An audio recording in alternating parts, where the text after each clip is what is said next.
Ladies and gentlemen, I have the pleasure to welcome you to the 8th edition of Agriculture Policy Debate. We have been doing this exercise on a weekly basis. It is jointly sponsored by Pakistan Academy of Sciences and Pakistan Institute of Development Economics. Today is a very special day. I've already confessed that I'm kind of nervous because the presence of very high profile guests, speakers, and the discussants. And I hope that we'll be able to live up to their expectations. We'll discuss today the innovation ecosystem in Pakistan with special reference to agriculture and livestock. There is a World Bank sponsored report which was co-authored by Dr. Mubarak Ali and Derek Byerly. Both of them are available to speak about their report. Coincidentally, a couple of weeks ago, there was a release of Global Innovation Index.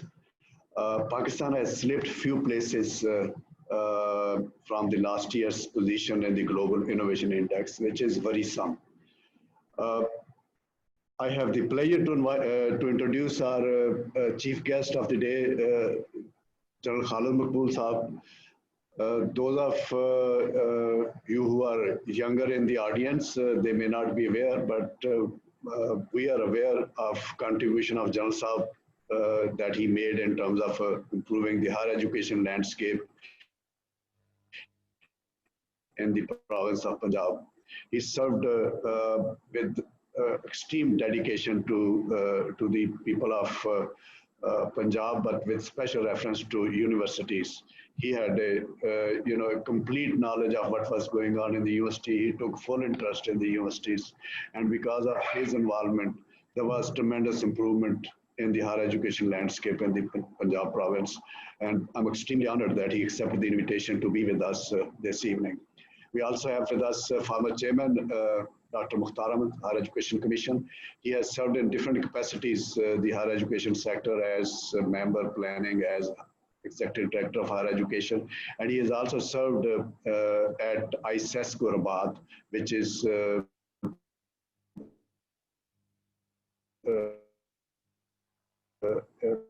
an outfit of Islamic world education and research sector. On our speakers panels, we have Dr. Zuhrul Hasan Saab, former Vice Chancellor LUMS. For many years, I've been watching him that he has interest in agricultural innovation. He's an engineer by profession and he has served the academia, but we are very fortunate that he also has interest in agricultural innovations, and he has been able to produce very valuable knowledge for those of us who are interested in learning. We have with us Dr. Mubarak Ali. Mubarak Ali is former member of Planning Commission of Pakistan, and he has also served as CEO Punjab Agriculture Research Board. Dr. Mubarak is the principal author of the report, which will be discussed today.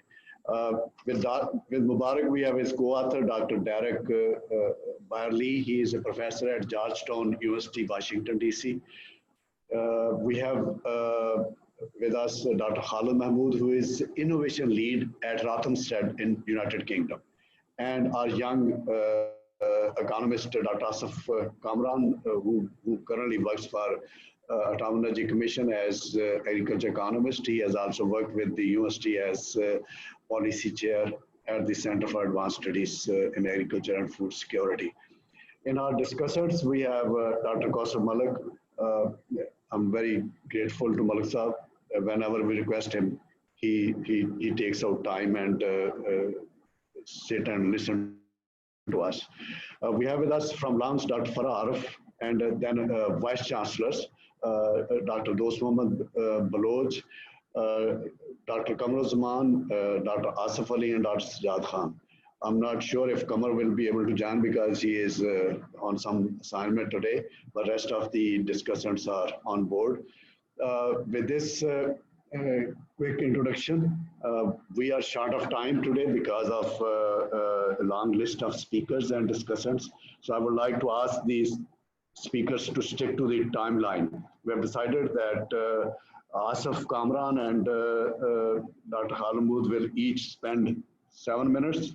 And then Dr. Mubarak Ali and his co-author will have 40 minutes together. Finally, we will request Dr. Zurul Hassan to cap the keynote discussion before we enter into open discussants viewpoint.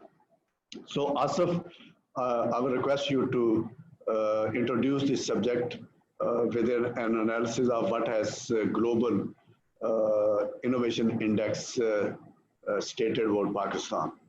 Over to you. Thank you, sir.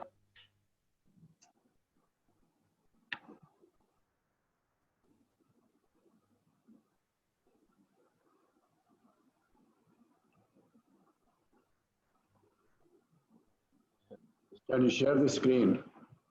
Yes, I'm trying to do that, sir.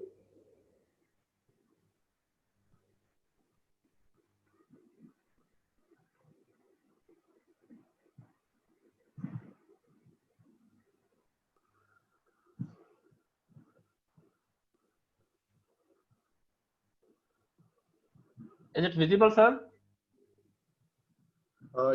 Yes, it's visible. You have to pick this. I think it's a full screen. You have to pick your presentation.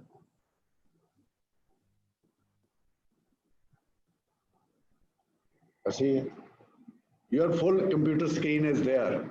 So, full presentation, yeah.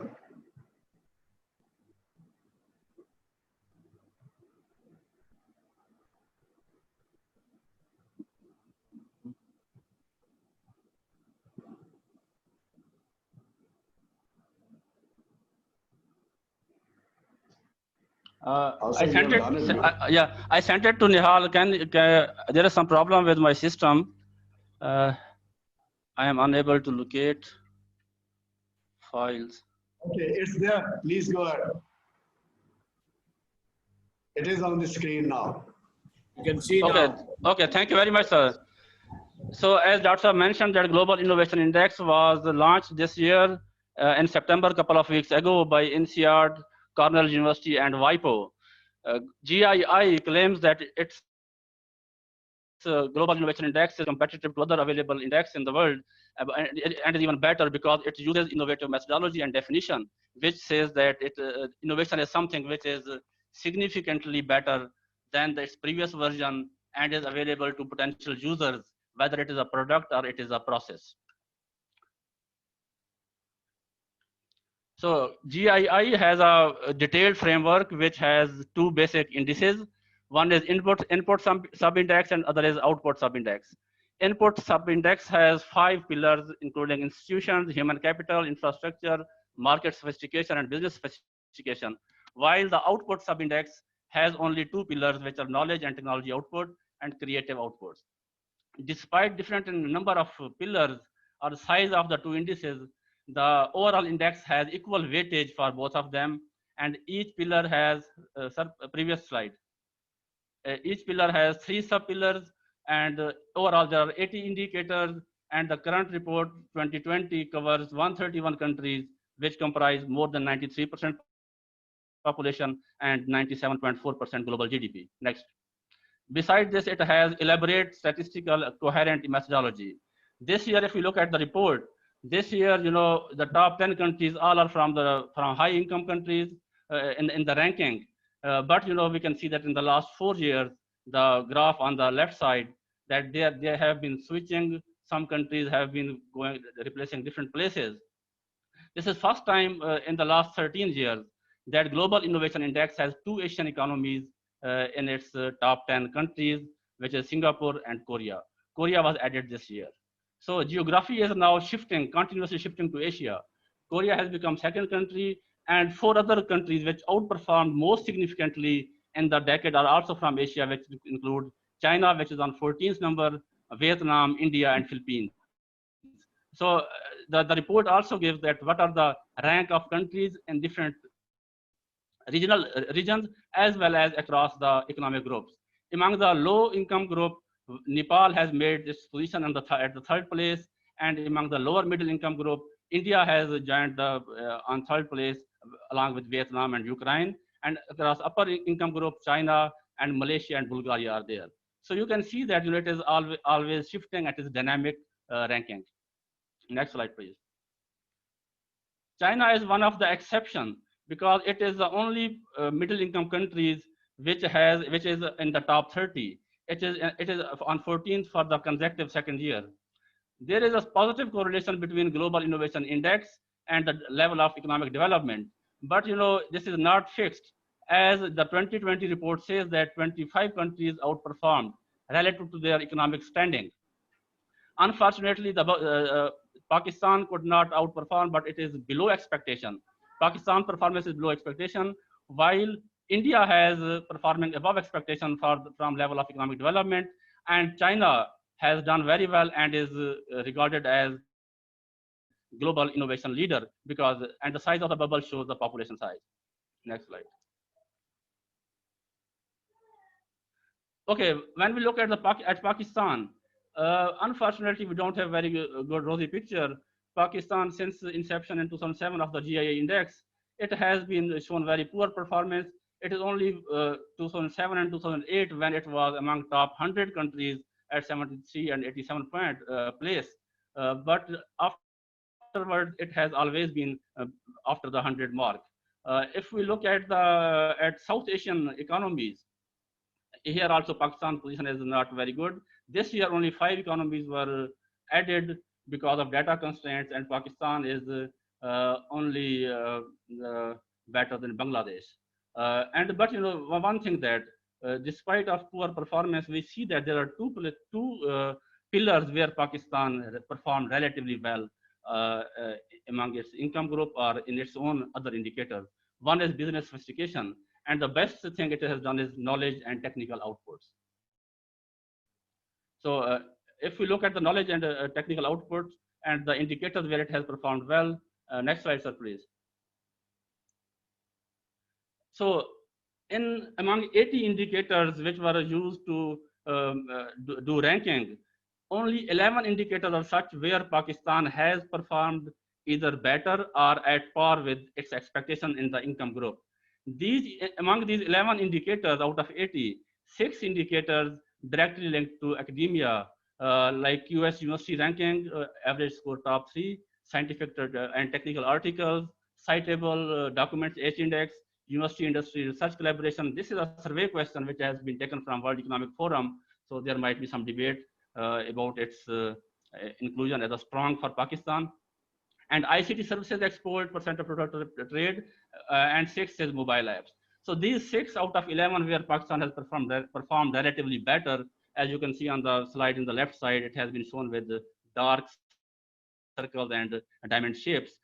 So these are academic, and I think due appreciation should be done to Khalid Makbul, who has revolutionized higher education in Punjab, and Dr. Mukhtar Saab, Dr. Ikrar Saab, and other vice chancellors, Kausar Saab, who has done very well, that we have at least some indicators, not many, but where we have done much better. Next slide, sir. But unfortunately, only having better performance in some of the indicators and academics and S&T, we could not have done better in GII ranking because the indicators have not been properly translated into innovative products or processes, which has been missing for Pakistan. Similarly, we have seen that there's an elaborate framework where there are institutional factors, where there are so many things, 80 indicators spanning over 7 different pillars. So intersectoral linkages have been missing. And we have to have a balanced growth where we should promote all other sectors at the same time. And there should be an ecosystem of innovations rather than sporadic effort to promote one sector or another. So we should have a holistic approach to improve innovation systems.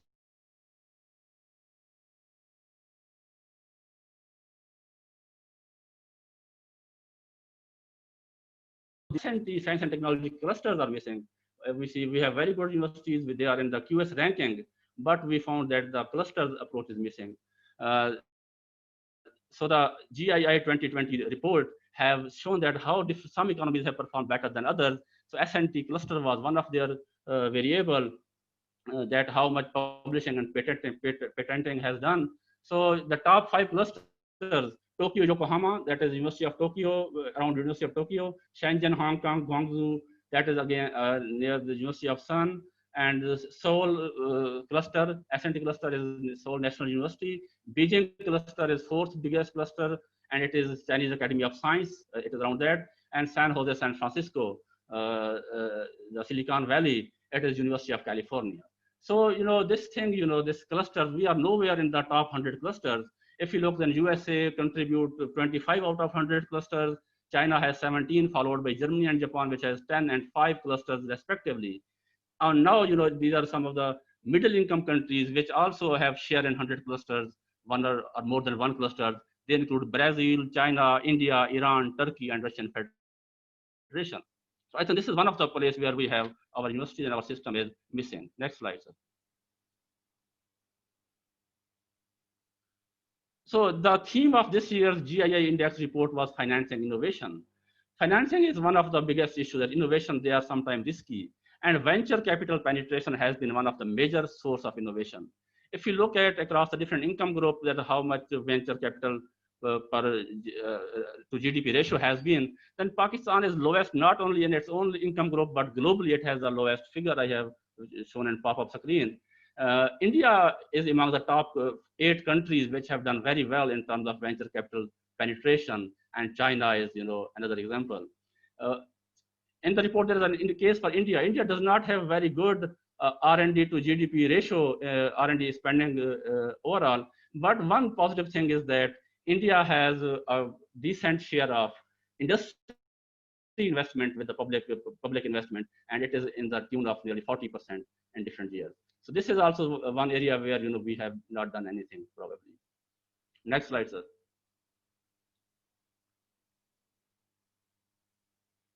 Well, some of the insights and the way forward, because the theme of this report was financing innovations, and COVID was one of the major threats which for financing.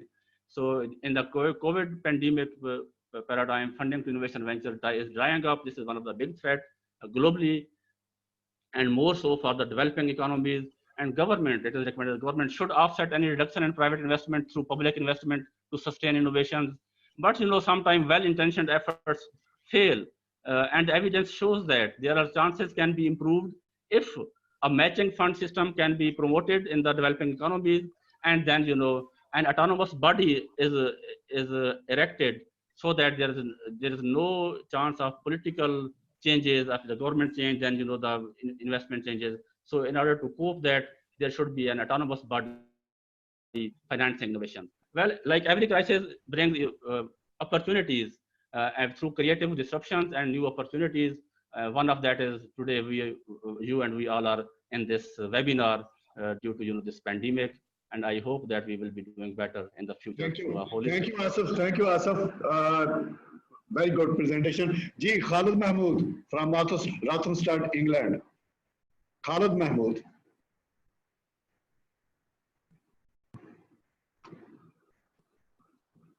I suppose Khalid is online. I'm seeing his name. Ji, Assalamu alaikum. Sorry. Please, go ahead. Thank you so much, Professor Krasab, and thank you, everybody. I can't take a... I'm just very, I would say, I'm feeling under pressure. So I can't speak in front of my teachers, especially Professor Mukhtar Saab and everybody here. So just going back to this important question, if you allow me, this is where Pakistan failed and where the opportunities are in this whole innovation system. So Agri-tech, the word has seen agriculture is not purely farming. So farming that should be based around decision making, use of data, use of weather information, use of what's the requirement of our consumers. So those are the important areas that has to be kept in mind whenever we talk about innovation. So this is where I'm just going to give you a quick overview what where the industries are going. I have just one slide today, so I promise I will not bore you much. So just a second, I'll just share on my slide.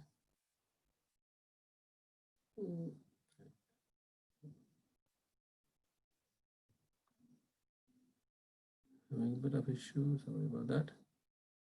Maybe I'll just look at, so maybe I'll just go without slide today. So where the UK, as Professor Saab just mentioned, UK is one of the leading economies. We are on the number 4 in terms of innovation, but there's a huge I would say, gap between the knowledge from academia and where it could be departed to address the issues of the industry. So here we are talking about agri-food, which is livestock, which is crop farming, which is aquaculture. So how we can address this challenge? So my view, where I start everything is from, first of all, there's a gap. The knowledge is missing to our end user, the farmer. So we need the innovation that could help to address, to train the farmers, first of all. I mean, he won't be doing anything until unless you can train them the importance of weather information, the importance of soil data, importance of the disease, pests and diseases. I know, Professor Krasab, you have written this interesting book on innovation, where on sustainable food production. So everything starts with the soil. So how we can bring this knowledge back to our, I would say, the end users, and where we could see the great value of innovation would spring up. So our academia is really good in producing publications. The missing link is how do we take this knowledge to the next level? And this is where the West has been really, I would say, progressive in terms of helping this idea of spin-outs, the idea of startups, and then linking them with the industrial problems and the challenges which are faced by the economy. So I would say we at Autumnstead, for 3 years ago, we held a big event called Open Innovation. So the concept where you bring small companies to work with the big companies, because big companies, they have their own route to market, they are quite strong, but these small companies, startups, they really struggle to find their foot into the market. So this is where, I see a great opportunity for Pakistan, where the academia, where the government could play an important role to create that level of environment and culture, where these startups and these, I would say, the spin-outs, they can work together.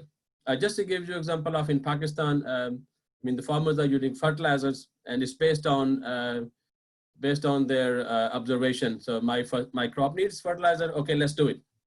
But the knowledge is there. UK Space Agency has done a lot of work. In Pakistan, we have got the SPARCO program. So the SPARCO has been fantastic giving this information to the government for policy. But if this knowledge could be brought down to the farmers, like the downstream, there could be a huge spin out of companies. The companies could give a knowledge for locals, areas, like for the rice growers. Okay, this particular feed, you need to apply nitrogen. This particular feed, you don't need to apply nitrogen. So at the moment, I would say Pakistan is one of the countries which has the lowest nitrogen use efficiency. So in this case, there's a European Space Agency, which is their satellites are going around the world. So this information is there. We just need to sort of get them into a package and bring this to the farmers. And Pakistan is one of the countries which has 70 million smartphone users. So how we bring this knowledge to the farmers? And this is where I see that digitalization has a huge role to play in agriculture and food, both for livestock. We are also looking at those innovations around looking at the cow behavior, simple putting a tag around the neck. You could understand the cow movement, if she's in stress, if she has got issues around her health. So I would just stop over here, but I think I just want to give him the last take-home message. The digitalization offers a huge opportunities for Pakistan's whole, I would say, agriculture and food innovation system. Thank you. Thank you, Dr. Khalid Mahmood. Very wise, discussion. I would now like to invite the principal keynote speaker today is Dr. Mubarak Ali. We are gathered here to listen from him about his report, which he has compiled on behalf of World Bank. Dr. Mubarak Saab.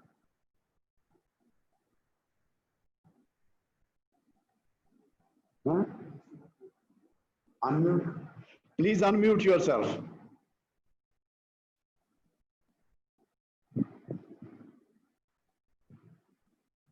Dr. Mubarak, आप अपने आप को unmute कर लें, and also we need to see your picture, and then you have to share your slides. If you can't, then we will project them from our side. Where is the sharing the slides?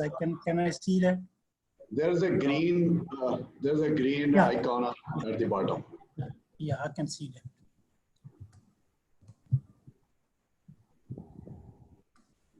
Can you see my slides? No. I have shared that. Oh. Share screen, I'm saying share screen. It's a green color here, but I don't know if you cannot, if you You have can to, see. you have to share your slides. Oh, share screens. Share screen, yes. Yes, I did that. The post has to allow you. Okay. Yes, it is there now. Okay, now can you see it? Yes, it is there. It's Okay. there now. Please go ahead. Okay, this report was written about I'm very pleased to be here to make the presentation on the report. Actually, I'm grateful, Dr. Ikrar. I realize it's a lot of work. We made this report by 3 team members, myself, Derek, and Jock Anderson. Derek will be hopefully here. Jock could not join us today. And it was done by under the auspices of World Bank. Okay. Let me put that under that. Okay, you have to ask for next slide and it will keep coming. Okay, next, I think I can do it from here, if you can see it. The objective of this report was to analyze the structure, resources, functions, and over time evolution in AIS and diagnose major strengths, weaknesses, and impact of the AIS and provide options for reforming the agriculture innovation system. So the framework we used, we made a large number of consultations in the whole AIS system, public, private, non-profit actors, funders, service providers, stakeholder, and value chain stakeholders. We also made a survey of the scientists in agriculture departments, and we evaluated the whole system under 5 parameters. We looked at the relevancy of the system. We evaluated the efficiency, quality of science, effectiveness or impact, and regulatory framework. And the method used was we analyzed a large number of data of human and financial resources and output of the whole system. And we made a literature review. We also brings a successful example from outside and inside. So we found that the structure of the AIS in the country covers almost all crops, animals types, disciplines, and ecoregions. Quite extensive system actually. Large and well-qualified human resources are available in the universities, especially if we judge from the publication in the ISI journals, but not really the impact of these publications on the stakeholders. As that we found that the system is highly centrally and bureaucratically controlled, as if you are really running a defense department, not an open system to share the information. It is highly controlled by the bureaucracy. And also the structure does not promote coordination across national and international institutions. So there's no mechanism for that. And there's no incentive for that for coordination actually. And except variety, the system is not geared towards producing final new commercial product, which can be used by the stakeholders. Although several components of the final products are produced. For example, Vice Chancellor says we have 30,000 PhD and master thesis. Yes, these are the components maybe for various product and outputs, but not really the final product. And we need a mechanism which can combine these components together for the final product. So we found the evolution over time in the system, continue horizontal expansion, new institutions are coming, new departments are coming, and we found that new research methodologies like, for example, biotechnology at a frontline level is being used. Coordination need is recognized, although coordination system is not there, not very effective coordination system is there, but its need is well recognized. Emerging private sector in selected areas. This is a very good development, especially in hybrid, poultry, animal insemination materials and type of things. There some private sector is coming up, but not really very strong. And new regulatory framework are being instituted, like new Seed Act, new Biosafety Acts, and type of things.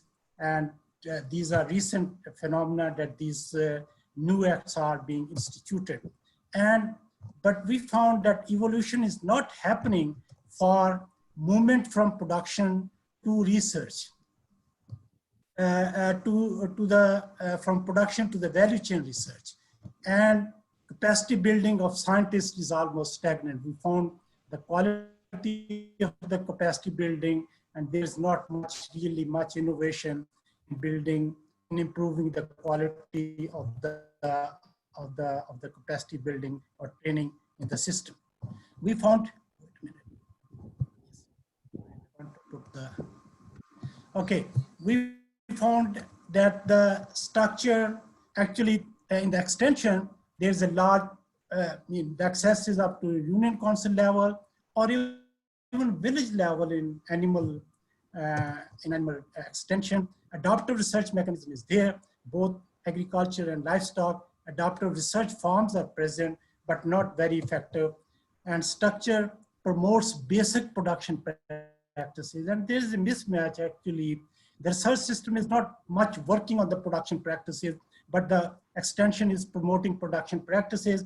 There is not many new production practices to be promoted. So they are focusing on very archaic type or preliminary type of production practices, optimum fertilizer use, optimum times type of things in major crops. And in animals, actually, there's not even much emphasis on the production practices. Mostly it is promoting vaccine in animals. And convenient adjustment of institution in various beings. We found out, for example, that you will find that many development activities in the research institutes and many research institutes under the extension departments, especially in animal AIS. So extensive and expanding training facilities, new training institutes, more horizontal expansion in training facilities, not much emphasis on the quality. And we found out the extension is also centrally controlled and not little scope for the individual extension agents to make adjustment according to the environment. Continuously expanding structure horizontally, and new methodologies are being tested, like IPM, farmer field schools, ICT in messaging, and mobile dispensaries in animals.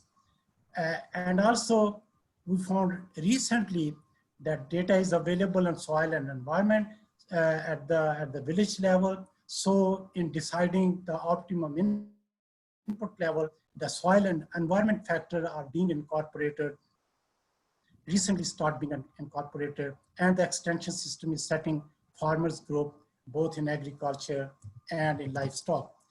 Devolution happens to devolve the systems at the local level, but then in 2017, it went back, and rather than learning why it failed and why it was successful in other countries, we didn't do that, rather simply reverted the system back to the center. And we improved mobility over time of the extension system, because we have provided cars to the research officers and motorcycle to all the extension agent in the system. So mobility is quite okay. New innovation initiatives are being taken. For example, extension 2 in agriculture and 911 mobile dispensaries in livestock. But they are approaching new ways of extension, but their impacts need to be seen. They are very recent innovations in the system. Okay, what this system has actually in terms of the financial, in terms of the human resources, 18,686 total human resources with the agriculture department, which means every staff in the innovation system, will include professional and supporting staff and admin staff, has to serve 680 hectares. And in animals, every staff has to serve 4,052 animals, which is actually quite large numbers, uh, looking at the even developing country standards. And another thing to note is that every supporting staff, for example, in agriculture department, 6 supporting staff is supporting 1 scientist or 1 professional staff. And similarly is the case in livestock department. This ratio is very high in extension in agriculture department, 1 to 11. And in extension in livestock, it's 1 to 6. And normally the norm is 1 or 2 supporting staff support 1 professional staff. And these ratios are quite very high. Not only that human resources are low, but mostly it consists of non-professional staffs or supporting staff or advanced staffs. And we found in agriculture departments, soil science, plant breeding, and agronomy and entomology are the major disciplines. Looking at the quality of these human resources, only 14% are PhD compared to 34% in Bangladesh, 67% in India, and 72% in Brazil. And 92% are only from 1 university, that is from UAF. Half of it means there is not much, everybody is looking the issue with the same mirror. There's no diversity of thinking in the process. Half of them have no engagement with professional associations, and none of them, almost none of them, has association with international associations.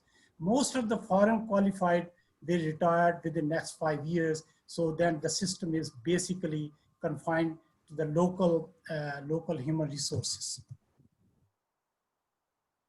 Okay, in terms of the financial resources, agriculture department has 4.3 billion of financial resources, which is about 0.18% of the total GDP of the crop sector. And livestock sector only the last year has 13.3 billion. And the team was very suspicious about sustaining this type of additional resources, especially in the extension of the livestock. The previous year, and this 13.3% is, by the way, 0.4% of the GDP of the livestock sector. And normally, earlier year, it is also 0.18 of the total GDP of the livestock sector, which is lowest actually in Southeast Asia. For example, Bangladesh is spending 0.35%, China is spending 0.65%, India is something like 0.5% of its GDP on agriculture research. So that financial resources are low, and also earlier years, most of the resources was going to the crop sector, or less than 50% was going to the livestock sector, which is again a mismatch because livestock contribution in the agriculture GDP is higher. And not only resources are low, but then most of the resources are for salaries. And only 15% of the resources was for operation. Scientists are there, but they don't have the chemicals, they don't have the proper machines and type of things to do research. Only last 2 years, that is operation research contribution has increased to 25%, but normally it should be 40% operational research and 60% should be salaries. So this is, again, resources are low, very little, and mostly these are salaries and very little for the operation research. And then we found when we looked the systems output, we found out the positive impact of the system is actually significant growth only in 4 major crops: sugarcane, maize, potato, and mock bean, and which has reduced import or enhanced export in these crops. Actually, even wheat, the cotton yields are not growing with very impressively.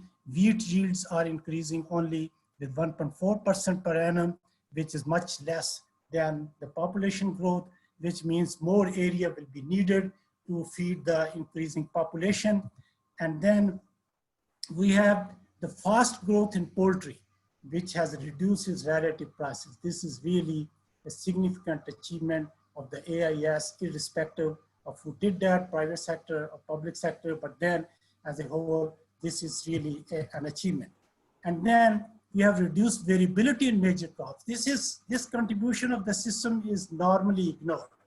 But if you look the variability in the crop, in the post-green revolution period, actually from 1980 to 2000, the variability in yield is much lower than compared to the earlier period during 1950 to 1970. So this means the system has made the yields more stable over time. And then another important contribution of the system is reduce the seasonal variability. The seasonality in fruit and vegetable crops, commodities has significantly reduced, and its period has been expanded over time. So which means these products are available for longer time and with less seasonal price fluctuation. This is partly because of the improvement in the market infrastructure, as well as partly due to some more stable or off-season production technologies in these crops. And another important contribution is introduction of BT cotton technologies, which has initially reduced pesticide use significantly, but then this was a very primitive type of BT technology, MON 531. The world has moved much higher level of BT technologies, but here we are still at MON 531, and then initially to reduce the pesticide use, but for the last 3 years, pesticide use in cotton has also picked up. Okay, little or no impact. Growth in yield of high value crops either declined actually over time or remained stagnant. For example, the pulses yield has significantly declined, oilseed remains stagnant, fruit yield has declined as well, and vegetable yields remain about little increase, but not very impressive. So I think where the demand is, where the potential for the agriculture sector is, we could not really make much impact in these crops. And actually 9 crops, when I compare the average yield in Pakistan of 43 crops, only 9 crops has higher yield than the world average. So there's a big yield gap. What it means is there's no reason for this, because Pakistan has the best irrigation system, best environment to grow these crops, but then average yield of only 9 out of 43 crops is higher than the world average yield. And actually, a recurring yield crisis in many crops indicates weakness in the AIS system, because we have sometimes cotton crisis, sometimes we have basmati rice crisis during 2012, sometimes we have the tomato crisis, sometimes we have the potato crisis and type of thing. So I think that's another not making the system very resilient to the environment is another weakness of the system. Overall, the problem is that our total factor productivity, which is total value of output divided by total value of all input, is either stagnant or actually in some provinces it is declining, especially in Sindh. So I think which means that really we are not becoming competitive internationally. And then real unit production cost also did not improve, while the other countries, because of increasing their TFP, like in China, India, and Brazil, and especially also in Vietnam, the TFP has increased and their unit production cost has decreased over time, which make them more competitive in the national and international markets. And little value chain development. Actually, we did not emphasize, most of the research is on the production aspect. We did not emphasize the value chain development, resulting in lower export prices. I analyzed 33 commodities. Out of that, 23 commodities are being exported. And out of those 23 commodities which are exported, not a single commodity except sugar, where Pakistan can get higher than the average export prices, higher than the average export prices. Our export prices are lower than the world average, which means the quality of our export is lower, which means the value chain is not properly developed in these crops. And food quality, we do not put much emphasis on food quality, higher pesticide use, higher residue of lead and type of things. So these are the basically some of the impact. The strength of the research system, a strength in breeding of major, we have very strong breeding of major crop and vaccine of major diseases. We have quite big resources in these areas.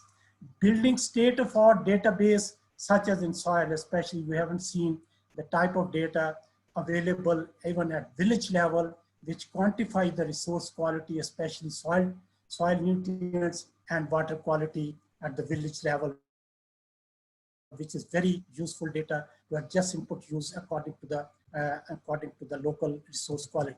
And we are using scientific new tools like biotechnology at a frontier level, which is again a very strong strength of the research system.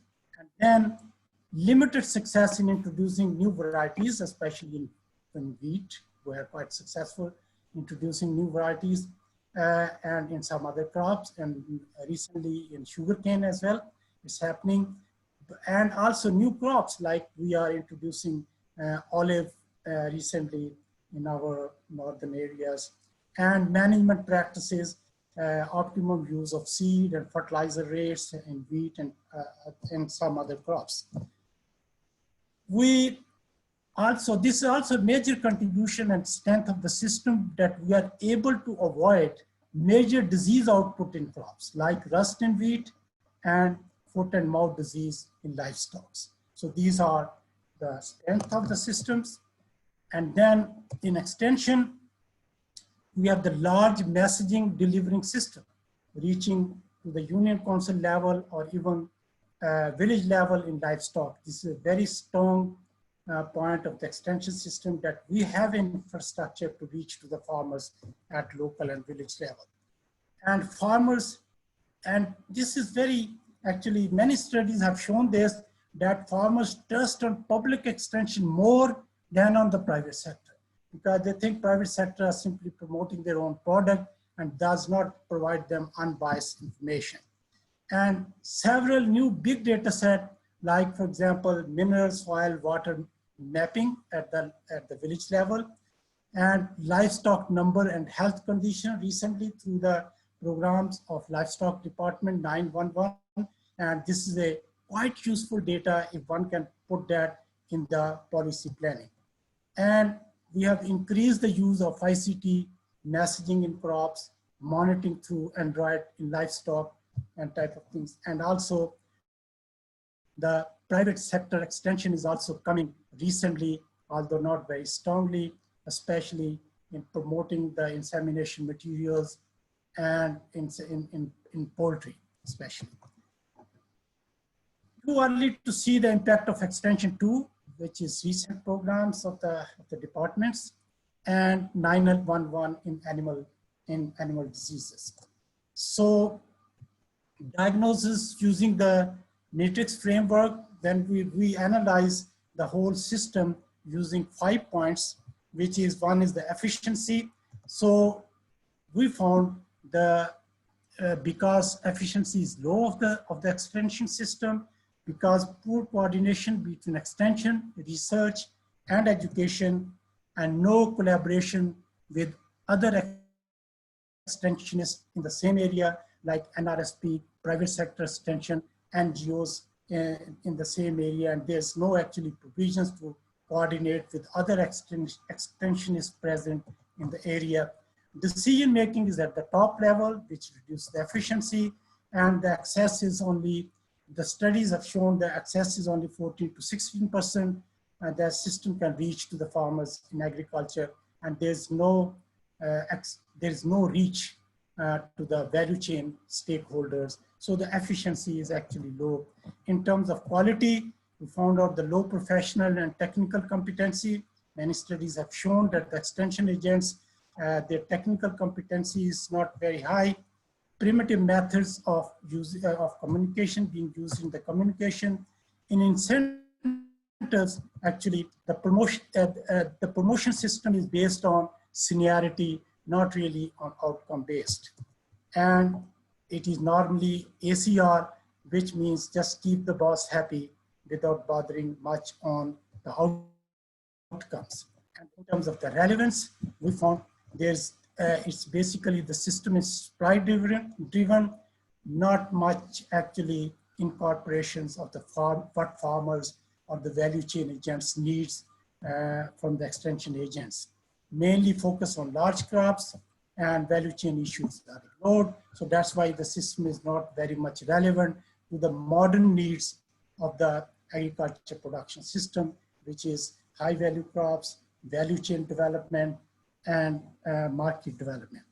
Private sector regulation actually provide no mechanism for sharing information with the private sector, and also free extension provided to everyone, even to those who can afford it, actually crowd out the private sector. Private sector cannot come in because some of the information is available free, although the quality is not very good. But in this environment, the problem is this system discourages the private sector to come in the extension. If Derek is here, hello Derek, are you here? Yeah, I'm here. I'm here. Okay, okay. Can you go on from here? Yeah, you'll move the slides, will you? Okay, yeah. So I will move, right? Yeah, okay. Greetings to everybody. I'm not sure if you can see me, but I hope you can hear me. Great to be, I look forward to learning more about what's happening and an update of what's happening in the Punjab. In this exercise, I was looking particularly at the research system, and we use the same framework of relevance, efficiency, quality, and so on in terms of the diagnostic of the research system. I think that a lot of this is well known to you, and I think it's been well known for a long time. I've been engaged with the Pakistan and the Punjab research system for nearly 40 years, and many of these issues have been around for that period of time. Let me just highlight in this, some of these I think Mubarak has already covered in terms of the bureaucratic system that prevails. It doesn't provide the incentives, the ability, the flexibility to get out and work with stakeholders in the private sector and so on. But let me just note three things that we look at in some depth. One was the fragmentation of the system. We did an inventory of all the institutes and all the projects, including the universities and the federal institutes operating in the province. And what really emerges from that is a very fragmented system with relatively weak and often non-existent linkages between disciplines, between institutes, and between crop programs or between crop and livestock. For example, we counted something like 14 institutes operating in the Punjab, working on soil and water issues, and often with strongly overlapping mandates. That includes the federal institutes, university institutes, as well as the provincial institutes. We also did an inventory of the projects that under the provincial funding, and what we found is hundreds, literally hundreds, and I think in just the 5 major crops, something like 350 very small projects scattered around. Some you might have plant pathology projects in the crop programs, you may have them in the plant pathology institute, you may have them in the regional institutes. So this is, I think, a major problem. We're not getting the synergy we need to get in terms of institutes and disciplines and commodities working together. We also did quite a deep dive on the science in terms of publications, and that's interesting that came up at the beginning of this presentation. And what we found here, according to the International Scientific Index of publications in the ISI, it was both good news and bad news. And I think you've already seen the good news, is that the universities are actually performing quite well in terms of publications. It doesn't mean that publications are being translated into outputs and results on the ground, but in terms of scientific capacity, I think you've seen very significant improvement in Pakistan, and in fact, the universities in the Punjab did quite well regionally. The University of Agriculture at Faisalabad actually had a higher publication output and a higher citation output than the Punjab Agriculture University in India. So I think that's very encouraging in terms of knowing we have the human resource base to be able to do good science. Now, the bad news on that is that most of the scientists are under the provincial system, and there the publication was very low. And what was most distressing is that many of the publications are being published in what we call predatory journals. There's a whole lot of international journals that are not recognized in the International Scientific Index. They get very poor or zero peer review, and obviously not read in Pakistan. So they really have no value. And I think that's an easy one to fix, that you just do not recognize publications unless they're an internationally recognized journal, including quite a few Pakistan journals that are internationally recognized. So I think that was a big problem, given most of the scientists are under the provincial system. Okay, and finally, in the private sector regulations, we didn't actually do the work there. We drew upon a new database that the World Bank has been putting together on agribusiness and the ease of doing agribusiness, and looking at issues like seed regulations, licensing of varieties, protection, intellectual, plant varietal protection. There, the regulatory system was behind most other countries. In all of this, we did some international comparison, and the regulatory system was not encouraging to the private sector relative to other regions. Next slide, please. So, okay, so let's talk about moving forward. And, you know, this is not the first report that made a series of recommendations, and we're well aware of that. What we tried to do was try to break it into two and make it more manageable and say, let's select a couple of high priority areas where we're really going to try some really innovative approaches and new ways of doing research and innovation. And at the same time, try to build the reform agenda from the bottom up within the existing innovation system and the research institutes. So there was sort of a two-pronged approach.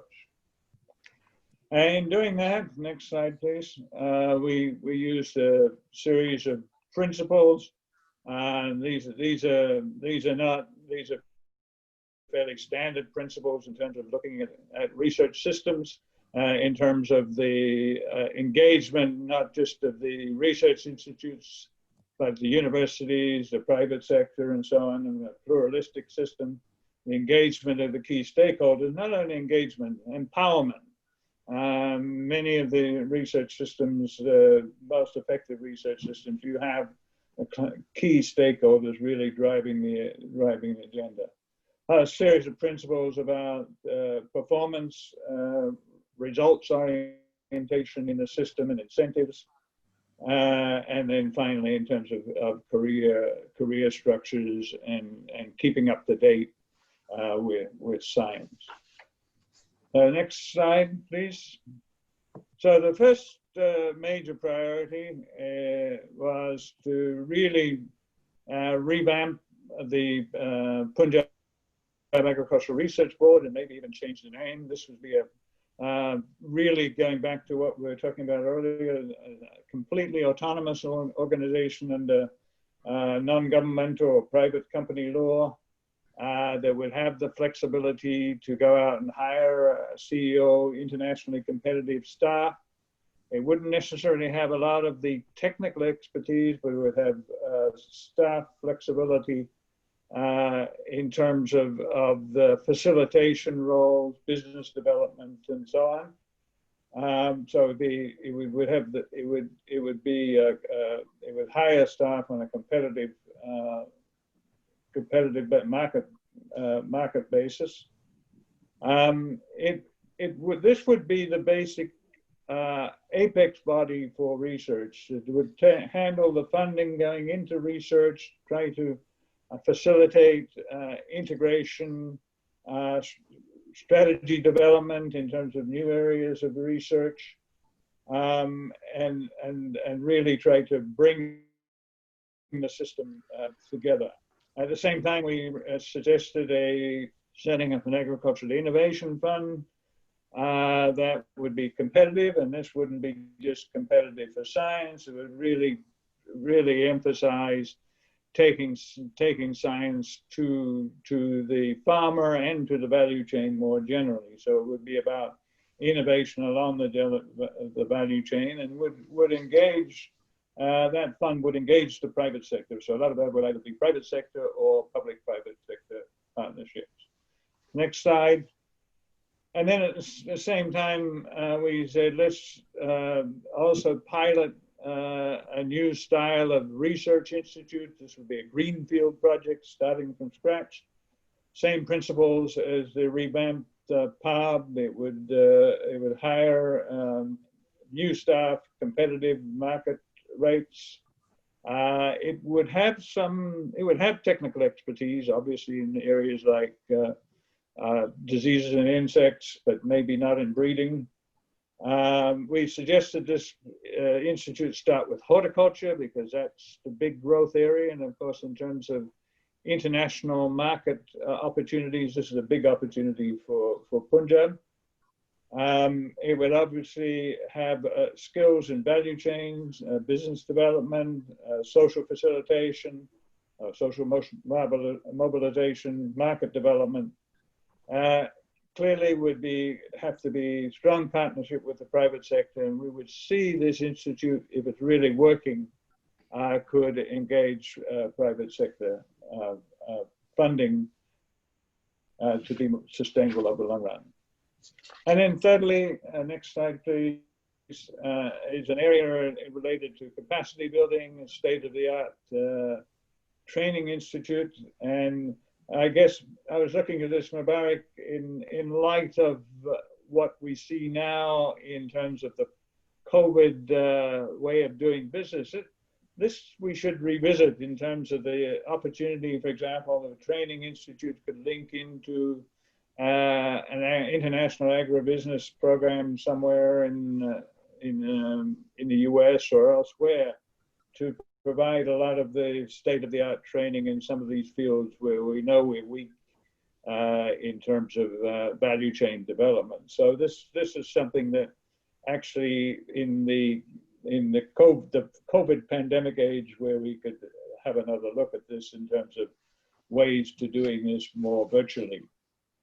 Okay, finally, in terms of the next slide, please. The bottom-up reform of the research system. You know, this is, some of this is, you know, it seems fairly straightforward. The Punjab research system is the largest system I know anywhere that still operates basically on civil service rules within the civil service. All other research systems have moved to some sort of science-based rules for promotions, incentives, and so on. So this has to happen. We have to shift away from the civil service structure to something that's much more conducive to science. Something we've been talking about for a long time. It's something debureaucratizing, reducing the bureaucracy in the system, decentralizing decision making to directors of research, to scientists themselves.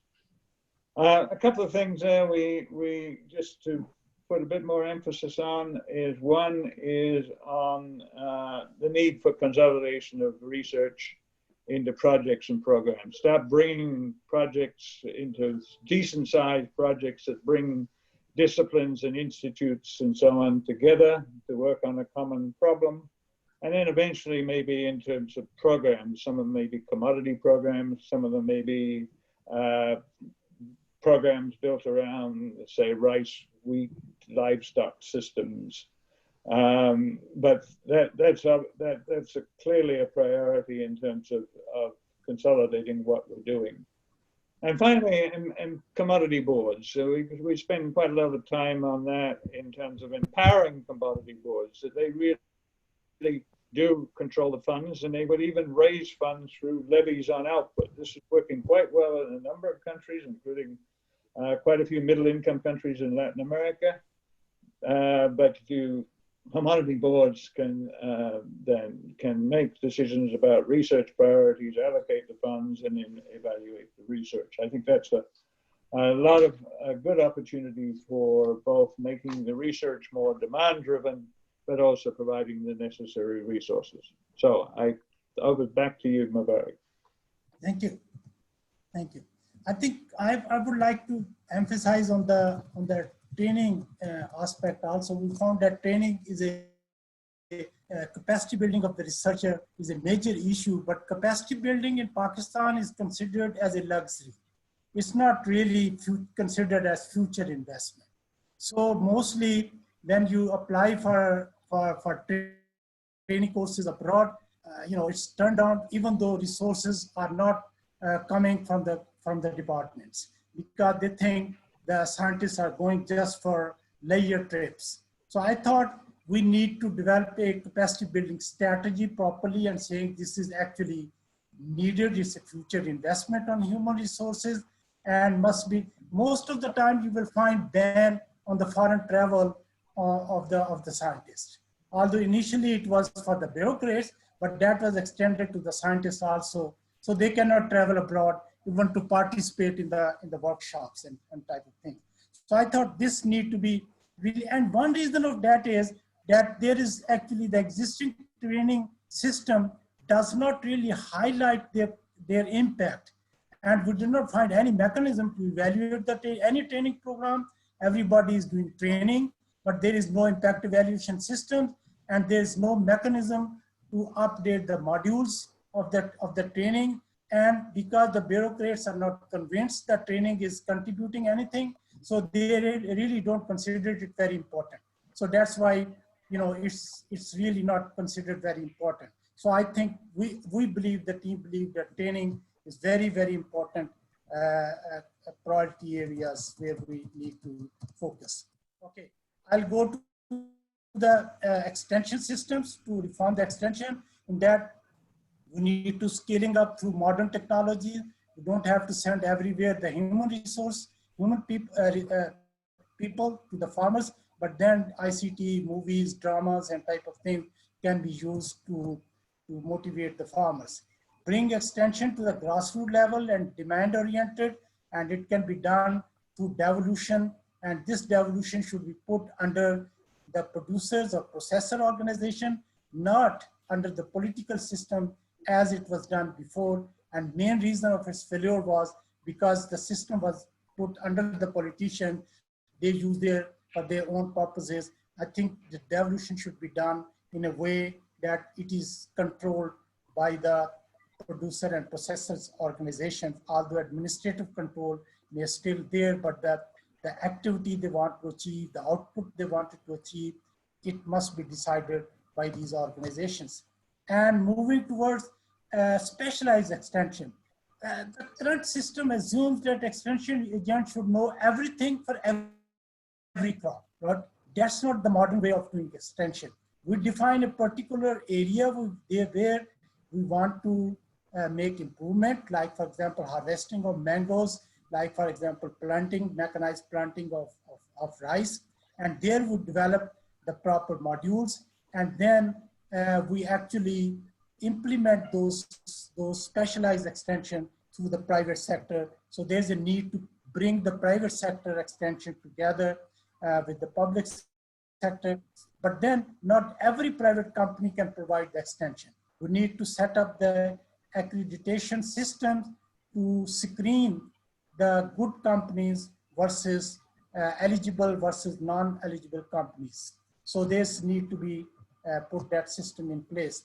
And we need to join hands with other extension suppliers, NGOs, and RSPs and private sector.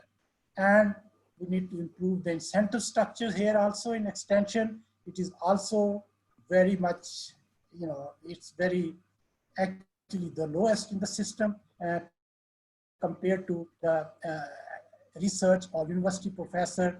Although the entry requirements are very similar to the universities and to the federal system, but their salaries are and their promotions are much lower. Okay, we want to put the structural reforms in the agriculture sector. Directorate information, which is working independently, should go to the agriculture extension wing. Adaptive research may be put under the research system rather than extension. Floriculture and Landscape Research Institute, which is very independent to serve the in Lahore, some of the high elite people. It should go to the research institutes. RE, Agriculture Machinery Research Institutes, is under the field wing, which is a development wing actually, and it should go also under the research system. The livestock sector, we proposed that Directorate of Livestock Research, it's already there, but it should have 3 components: livestock disease management, livestock nutrition management, and livestock marketing and product development. There's none, almost none of that component exists in most of these institutes, if not all. Okay, place of research related to institute, place all research institute which previously are under extension or research institute should go under DLSR. And Directorate of Livestock Vaccine Production should be separate from research. This is a development activity, not a research, so that these researchers should do research, not just to produce the vaccine. And transport, actually gradually transfer the vaccine production to the private sector and let the scientists do the scientific work, not just the production of vaccine. And I come back to the issue of linkages of coordination, which is very, very important issue. Actually, we divide the coordination at 3 levels. One is the, pardon? One is the administrative unity, which we believe, which means putting everything under one umbrella. Research, extension, education should go under one control. And the team believe that it does not work because it did not work earlier in KP. When they combine it, it has to come back and it start endless irrigation. We need to overhaul in rules and regulation would be required. And it will normally start turf war between institution who goes home. So that's another, I think, issue. I think we believe that to improve the coordination does not mean just to put people under one room or under one umbrella. It can be done by keeping the current administrative structures, but then we have to improve the functional linkages among the scientists. Even though the scientists are working in universities or in research institute, we need to link them together. How we can do that at micro level? We have to link scientists through output-oriented, multidisciplinary, and multi-institute project. This was done by PARP, and it was working very nicely, I believe. So there was a project in which researchers from scientists from RE, scientists from universities, and scientists from NIPG and private sector were working together. I think the most important is how to link the scientists together. And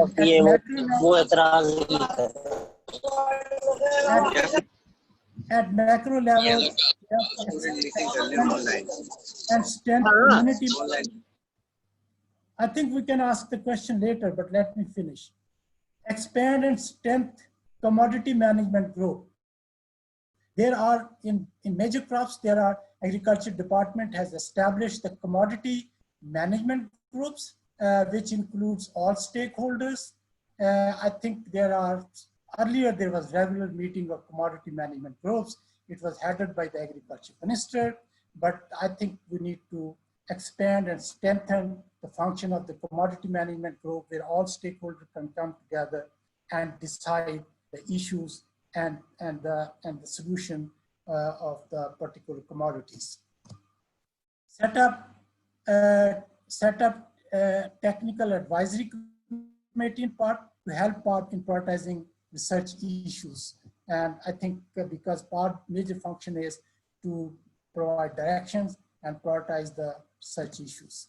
And another is institutional coordinations.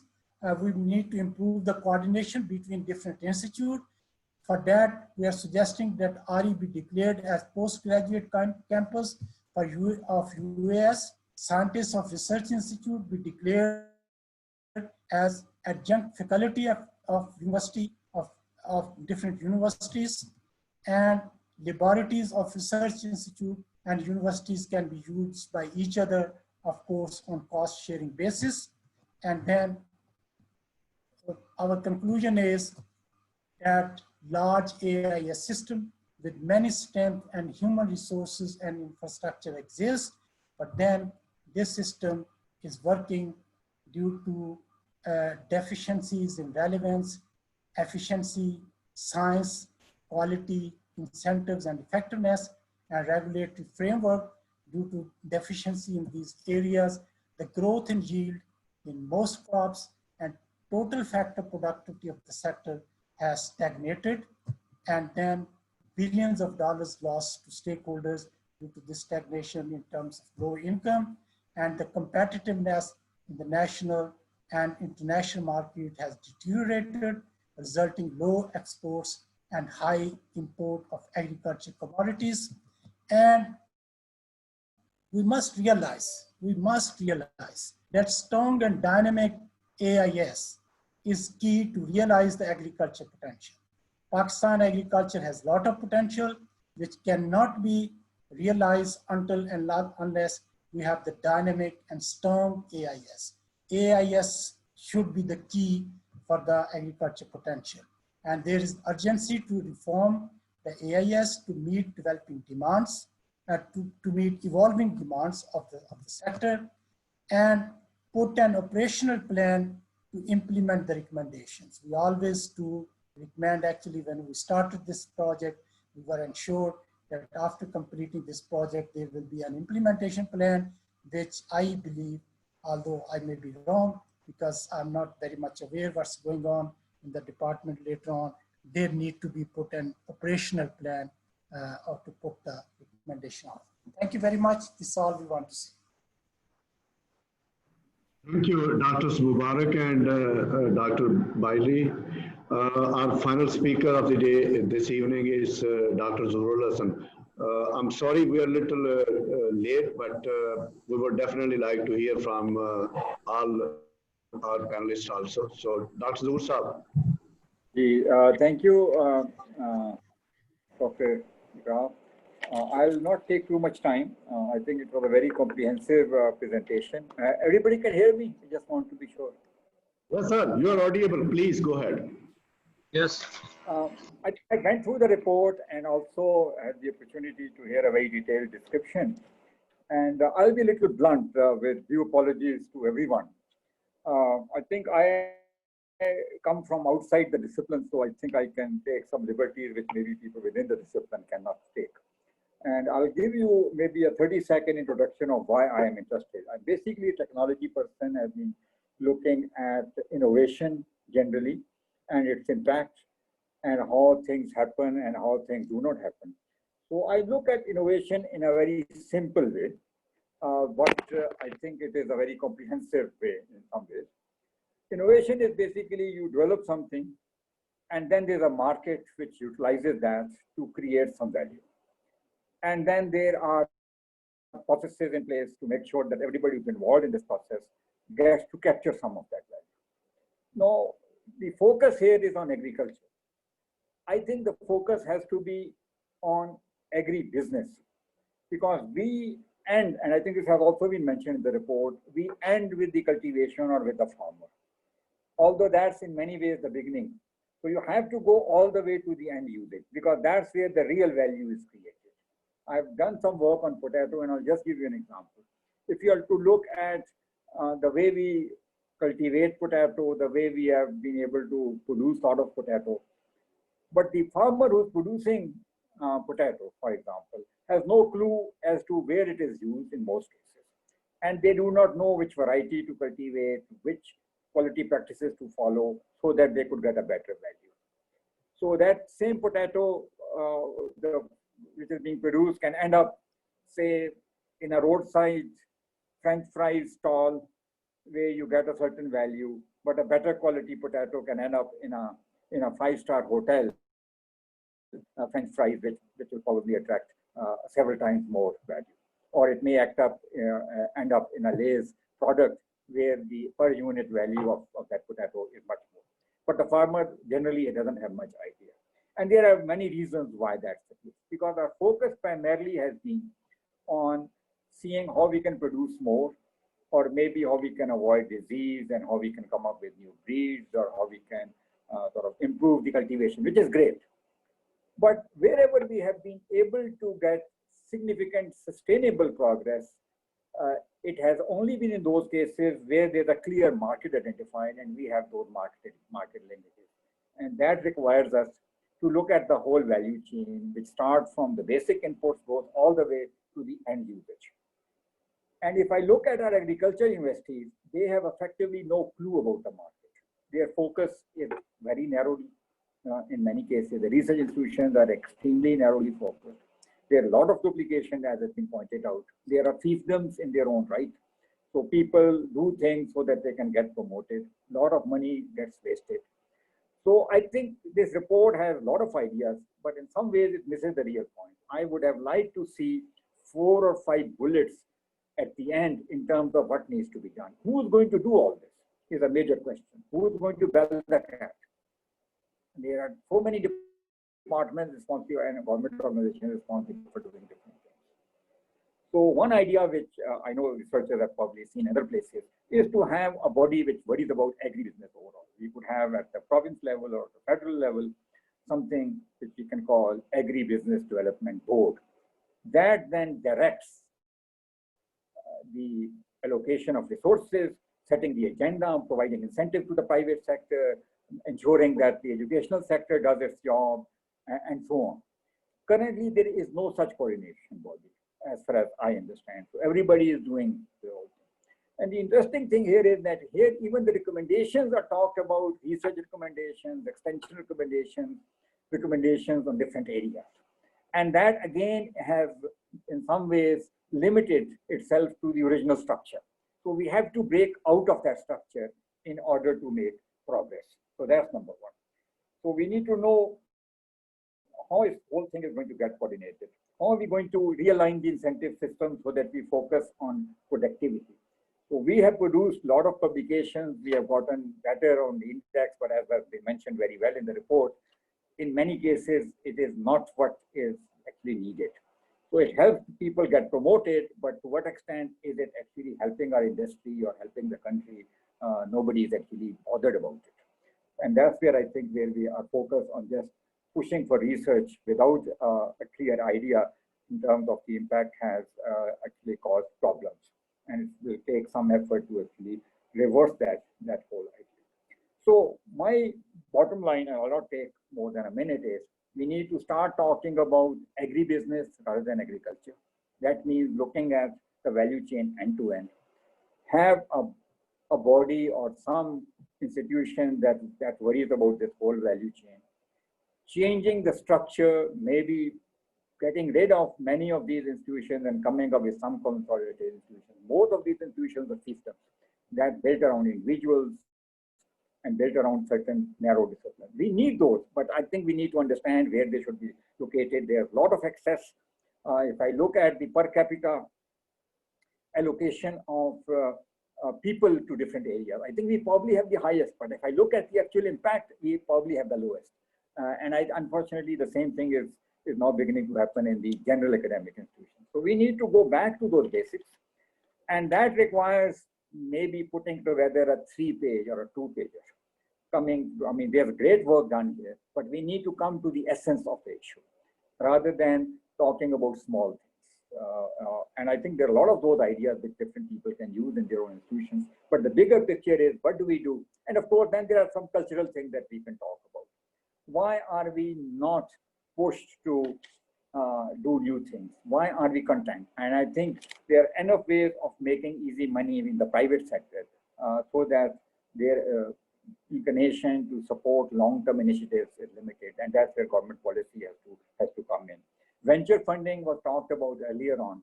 And there are reasons why people are not interested in taking risks, because they can make a lot of money without taking much risk. So how do we change the rules of the game so that people have to take this, have to do new things in order to make more money? So anyway, I'll stop here. I think we have some very interesting comments coming through and I was looking at those coming through the chat. And I think people are questioning many of these things that I've already talked about. And I totally agree with this notion that we have given up on focusing on basic education in place of actually just trying to get more publication and more research, which is not. So I think we need to go back to the basics to make sure that we develop the people who have the initiative and the willingness and the courage to take on new things. So I'll end here before I annoy too many more people. So I think, Doctor, please open it up to a lot of people must be waiting to pose their questions. Thank you. Thank you. Well, very well said. So we have a lot of publications on CV building research, about translating that research into goods and services. That is the big question to R&D as well as to the universities. My take home is something like that. As Dr. Zuhur has suggested that let's create a 2-3 page substantive working paper. And sir, yes, that's exactly what we intend to do at the end. We will create a paper, a short paper, which will be shared with you, and we would like to have your input before we make it public. Okay, so the keynote discussion is over. We now open the forum for quick remarks from the discussants. I'll begin with the Vice Chancellors, and my first request would be Dr. Dost Mohammad Baloch from Nasbela University of Agriculture, Water and Marine Sciences. Baloch Saab.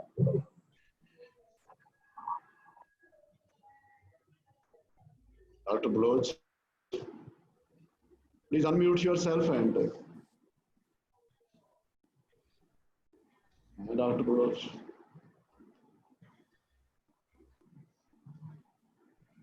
Okay, Asaf, you go ahead.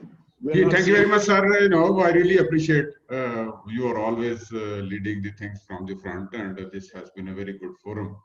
The discussions were very good, and but the way I analyze it, I had been reading through this diagnostic report, and under the leadership of Professor Dr. Iqrar Ahmed Khan at University of Agriculture, Faisalabad, we are ending up the same conclusion the World Bank report says since 2007 and 8. We had been struggling, for example, to have adjunct faculty from RE. We had been struggling to make it postgraduate campus, but it's easier said than done, but it's not somehow happening. The way I analyze it, I would remain my focus to the universities. Now, there are general universities and professional universities. The way we started at University of Agriculture, first of all, in this region was, we call it as LIFEPRO model. So the focus has been changed somehow, in my opinion. Number one, the general universities with the agriculture universities are now offering all courses which are not agriculture. If we look at the enrollment profile, the other disciplines seems to be dominating. One thing, and moreover, the universities, if you define the university, it emerges the baseline is research, then it goes to the knowledge development and technology development to education and extension. The unfortunate part is now the education or degree awarding or undergraduate programs that lead to, they are ahead of the research and the other system. The other angle I would look at is public sector universities and private sector universities. In the universities, for income raising, we are now have created self-financing program and others, that is a contradiction with the private sector. So the public sector should be doing their business in focusing on research, extension, and education, and the private sector should go on with them. Likewise, if you see the agriculture degrees being offered by general universities, because the agriculture degrees are coming up, because the agriculture universities have started non-agrarian disciplines also. The other I would think is, there has been a very good point there from different speakers that the education system in professional universities, be it agriculture universities or veterinary universities, the focus should be on future farming. That should be the key line, for going ahead.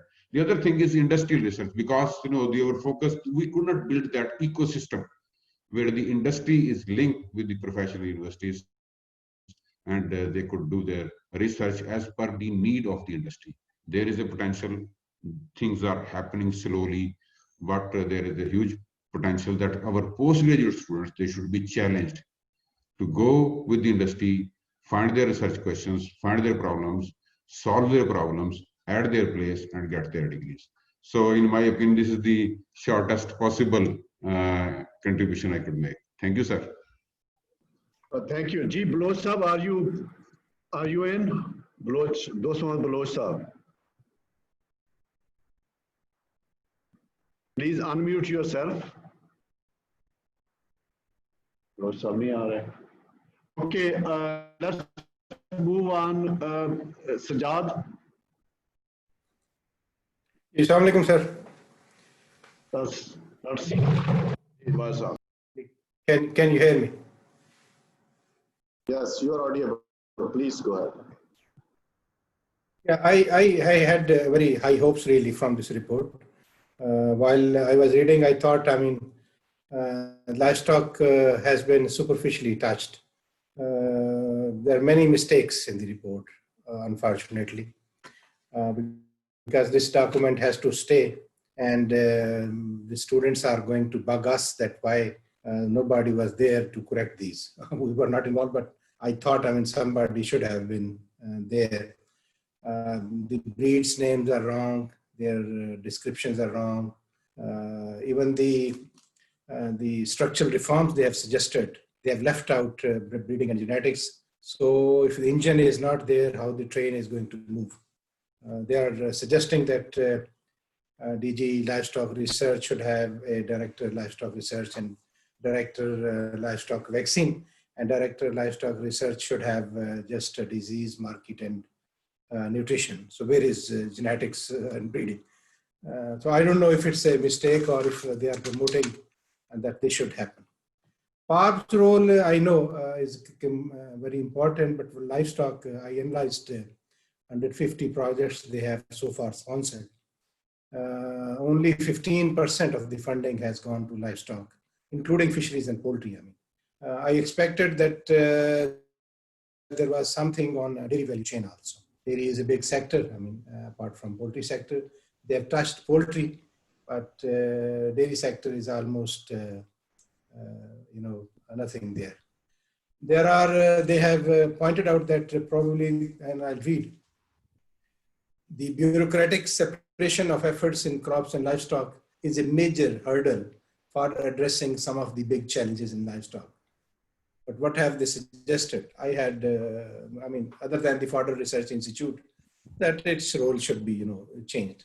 I thought we need some concrete suggestions on that. Even just, when I started reading the report, AIS, I thought is agricultural innovation, but then we have livestock innovation system also. So when they are combining these two, the name should have been either crop livestock innovation or something, but they went into agriculture innovation system. So again, livestock itself, I don't know whether it was just to be touched or, maybe in future they should coin a new term, I think, to include livestock. A lot can be said, but I think the last, I agree with Asif that we should change. Change is not easy. We are, doing what we have been doing. And biggest challenge probably is leading, not leading, there should be some linkage or creating that linkage between industry and the academia and the research, of course. We have a lot of researchers, but they are trying to make their CVs better. And this is a dilemma. I don't know. Dr. Mukhtar is there. I think he can comment on that. How can we bring this impact into all this? I think already we are too late. So with these my brief comments, I'll hand it over to Dr. Ikrar again. Thank you very much. Thank you, Dr. Sajjad Khan, for your comments. I did not expect that narrow vision of agriculture from you. Agriculture is livestock and crops put together. There is some vested interest which has perverted this definition. I disagree with this diversion. There is agriculture. There is no farmer who is not interested in livestock, and there is no livestock which is not fed on what is produced as crops. So, but चूंकि हमारी नौकरियों के रौले हैं, तो ये नौकरियों के रौले में हमने यहाँ तक बात पहुँचा दी. Let's call agriculture equally good for crops and livestock. To me, separating livestock from crops is simply unnatural. Anyway, this is a matter of opinion. That is what I was saying. That is what I was saying. The report's name is Agriculture and Livestock Innovation System. So agriculture, if includes livestock, the report's name should have been just Agricultural Innovation System. They just probably wanted to appease someone. Anyway, let's move on. I'm seeing Dreshik Saab, क्योंकि livestock की बड़ी शोर much गया है, तो Provincial Minister for Livestock Hasnain Dreshik Saab is online. Dreshik Saab, आप तो नहीं defense of livestock में कुछ कहना चाहते? सर मुझसे पहले डॉक्टर कौसर साहब का हाथ खड़ा है, पहले वो कर लें कमेंट, फिर मैं कर लेता हूँ. अच्छा चलो. डॉक्टर अब्दुल्ला कौसर साहब, मुझे इसका लिहाज आता है सर. जी मलिक साहब, over to you sir. Malik साहब, आप unmute yourself sir. You are not unmuted. Dr. Kausar Malik. जी अब ठीक है. तो फिर आपने sir unmute now. Yes. Okay. Sir बुढ़े हो गए. Thank you, Reshak Saab, for allowing me to speak. You see, I have heard with a lot of interest all your presentations. I mean, one of the interesting one was from Asif Kamran about the innovation, global innovation index, you see. And the thing that we all have to ponder about is that Pakistan has done slightly well as far as the development of technology is concerned, you see. I mean, for example, जैसे tower Rahman साहब बड़ा शोर मचाते हैं, our number of publications have gone up. You see, we are better than India, or etc., etc. And that is also true. You see, that our scientific development in the universities have done well. People have gone abroad, come back, and brought lots of technologies. You see, I have a conviction that we have expertise in every area of agriculture, you see, including livestock. I'm sorry, sir, but why hasn't that been translated into innovation or into a product? You see, that is the thing that we all have to ponder about and say it very blankly, very aggressively. That who are the people who are responsible? You see, our governance structure is the main thing, which is, to me, is the main bottleneck. You see, which does not allow things to happen, you see, So, I mean, these are some of the thoughts that we all have to think about. Secondly, sorry for, I've heard Mubarak Ali Saab and Derek number of times, you see. You know, I have seen all these figures, all these presentations, and these are always kind of a music to our ears, you see. You know, we all have been talking about such things, you see. But, you know, I mean, I would like to, and I have said that earlier also, that who is the owner? Where is the ownership of all this exercise, you see? You know, I mean, obviously, the World Bank or whosoever has spent a lot of money, lot of effort, lot of hard work has gone into all these documents, you see. Where are these documents? Who has them? Who is supposed to implement them? You see, so these are the fundamental issues with us, you see. When I was in the planning commission, we had a hordes of all feasibility reports and everything, you see. No implementation. You see, our problem, main problem is the ownership. I mean, the secretaries who are supposed to be the owners and implementers of those things, they don't own it. Or if they own it, at that time, they are secretary, and when the implementation time comes, then there is some other guy who is the secretary, you know, who doesn't know any history or doesn't know anything, you know. So these are the things which we have to talk about, we have to agitate about it, and we have to see that all these things are implemented. You see, जो जितनी चीजें मुबारक अली साहब ने कही हैं, you see, वो सारी चीजें हम सब लोग हर जगह पर शोर मचाते हैं, प्रोटेस्ट करते हैं, बातें करते हैं कि साहब ये इनको implement करें आप. You see, the biggest example is our Punjab Agriculture Research Board.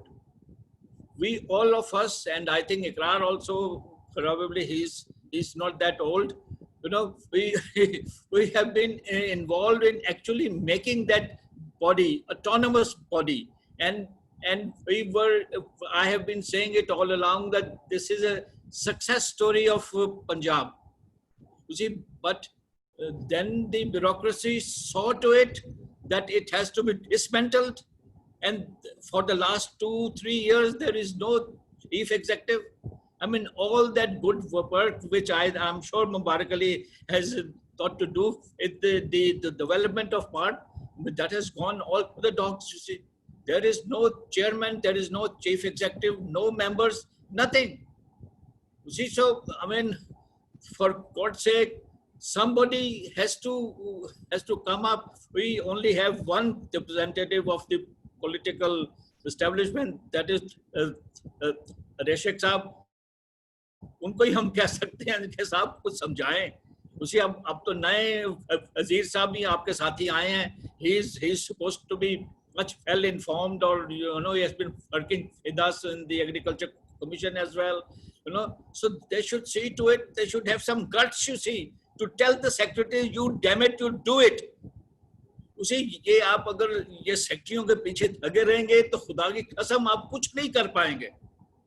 उसी ये so please I mean take these things. और ये सारे जो चीजें मुबारक अली साहब ने कही हैं, ये they are 100% true. और अगर इनको ही हम implement कर लें तो we can solve lots and lots of problems, you see. You know? And lastly, you see, we have been showing the figures of the yield gap. पता नहीं पिछले कोई 20 साल से तो वही फिगरे हम शो कर रहे हैं कि there is a yield gap, or the reaching the yield gap is not a high tech issue, you see. I mean, this is our governance issues, you see. And if we can narrow that yield gap between a yield of a good farmer and the yield of an ordinary farmer, you see, there is a between 50 to 70% gap. And if we could fill even half of it, we will be a net exporters of everything. So please, I mean, वैसे आपको तो मैं क्या, आप सब तो converted हैं, you see, लेकिन कुछ ना कुछ हम सब लोगों को इकट्ठे आवाज उठानी चाहिए कि साहब ये चीजें are doable and why aren't we doing it, you see. और अपना ज़हूर साहब ने बिल्कुल सही बातें कही कि साहब agriculture business is an another component of it. इसके ऊपर अगर हम सेंसिबली इसको लेके चले तो agriculture is the only commodity that can be part of the growth of our economy. बाकी की इंडस्ट्री तो होनी चाहिए, लेकिन that industry comes, इसको 5-6 साल लगते हैं in order to come up, you see, you know.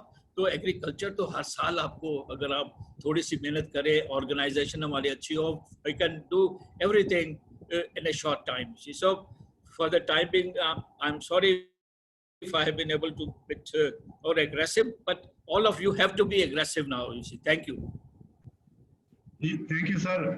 Man साहब, now I request Dreshik साहब, क्योंकि वो इंतजार कर रहे थे आपका कि आप पहले बोले. जी, Dreshik साहब. Assalamu alaikum, Dr. Saab. Very kind for giving me opportunity to attend so valuable sessions which you organize. I'll be making 2 comments.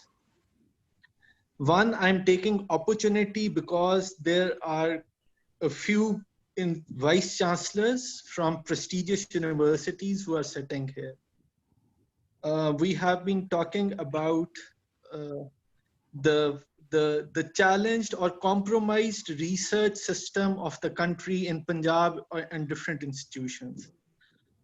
I have happened to interact with a few PhD students which are working in my department or are teaching in the university. So I am taking liberty and requesting that you, being vice chancellors, are we satisfied with the quality of the product which we are producing? Are the PhDs really the PhDs which we think that should be in the market? And if the stuff is not up to the mark, the other things, I think you are all very experienced and more practical and more pragmatic than me. The other thing is, what being part of government I have seen is, execution is the biggest challenge. Like we sit, we talk, and as Dr. Kausar Sahab said, or a few other speakers have mentioned, that who will bell the cat? So on the upfront, I offer my department, I as secretary, are willing to sit down with the team who has made this report. I have not gone through this report, but I would want that if we pick up 1 or 2 actionable things which they hold our hand and they get executed, I and Secretary Livestock would want to take advantage of this report and make an example that this work was done and 1 or 2 points have been executed by Livestock Department. There's another point which Dr. Zahoor Saab said, and I have heard it. I totally agree that we should be concerned about the end product, that what our farmer is producing and what the buyer is expecting. When he gave example of potato, so as far as my understanding is, the potato area is Okada and Dipalpur. In Pakistan, if you ask me that which area is most progressive in agriculture, so those are the potato growers of Dipalpur, Okada and the suburbs.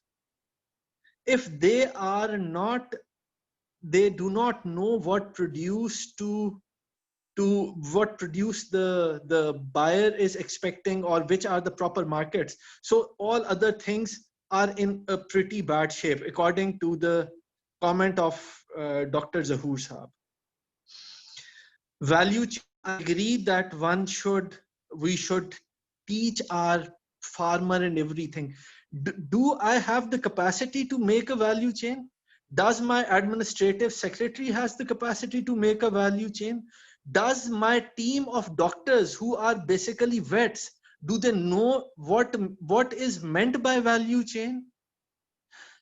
So when we embark, I'm just trying to establish that if you put this word, buzzword value chain, which is very relevant and which is which is a need of time, then you should also hammer that you should get value chain made by the experts who know it, how to make it. Otherwise, one bureaucrat or one stupid politician like me would become engineer of making value chain, and he would make some new ghadmas which nobody would ever understand that what has he made. So first we need to have the proper capacity building and the proper human resource who understands those terms. And then I tell you that my department has some functions. According to me, breed improvement, nutrition has been discussed, vaccination has been discussed, a bit of research they are doing.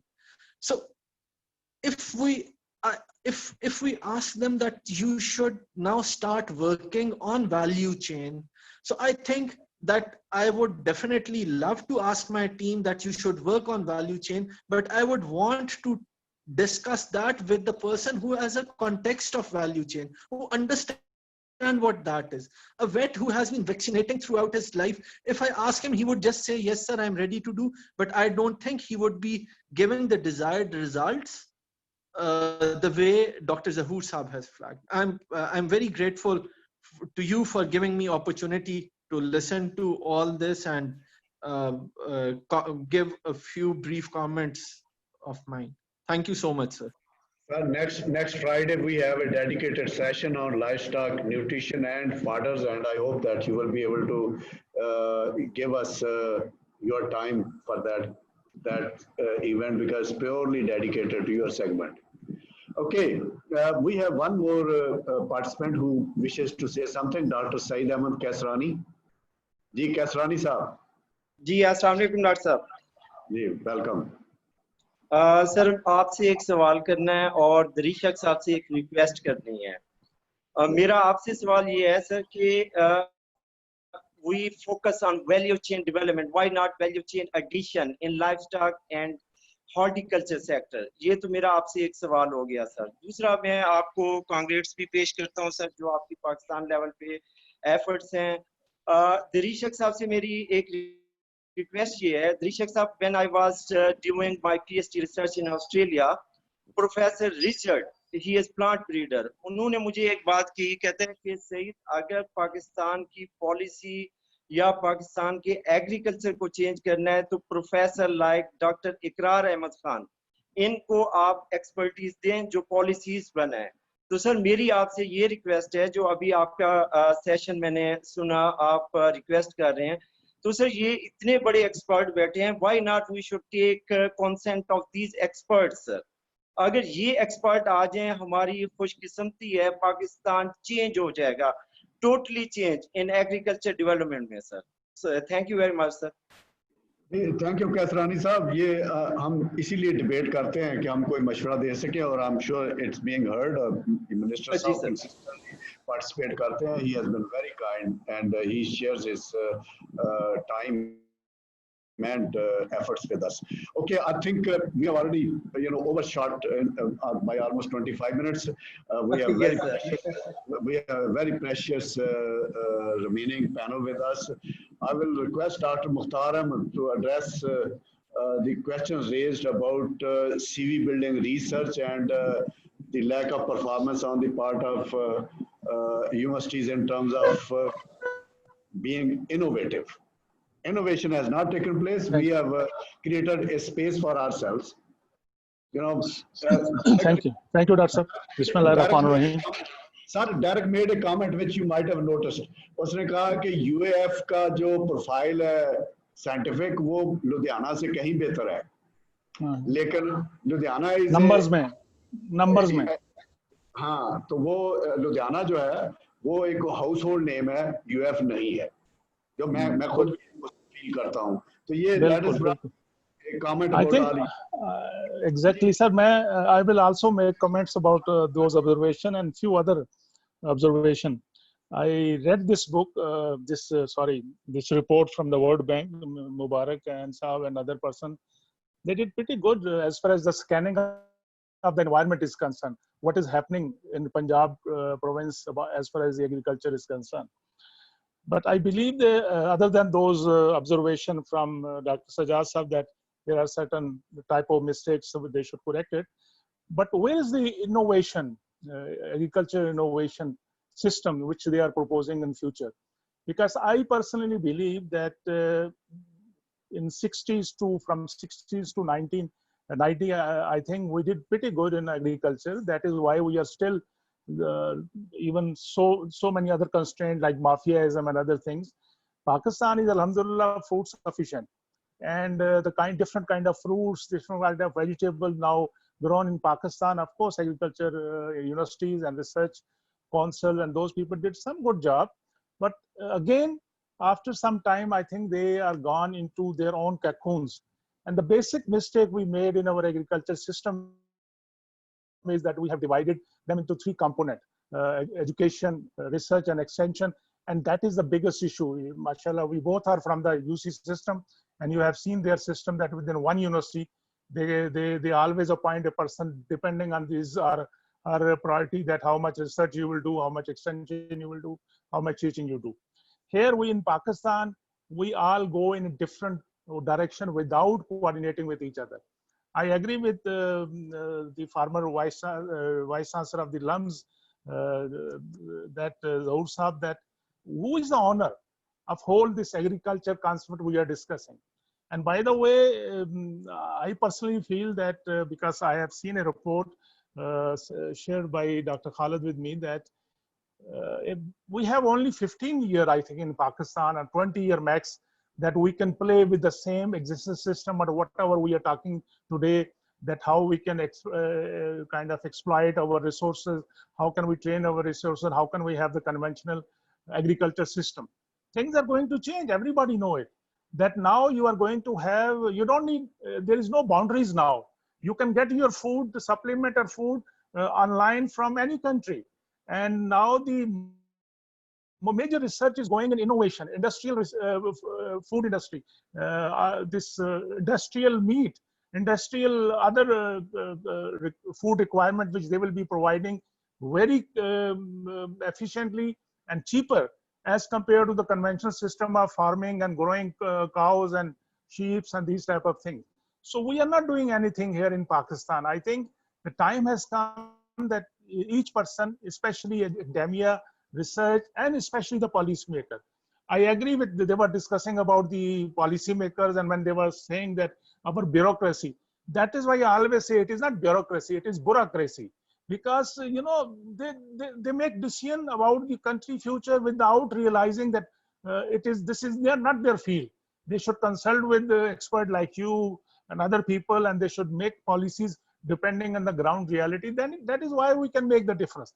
You have given the example of India, and they are next door to us. Why their crop is their productivity is more than us?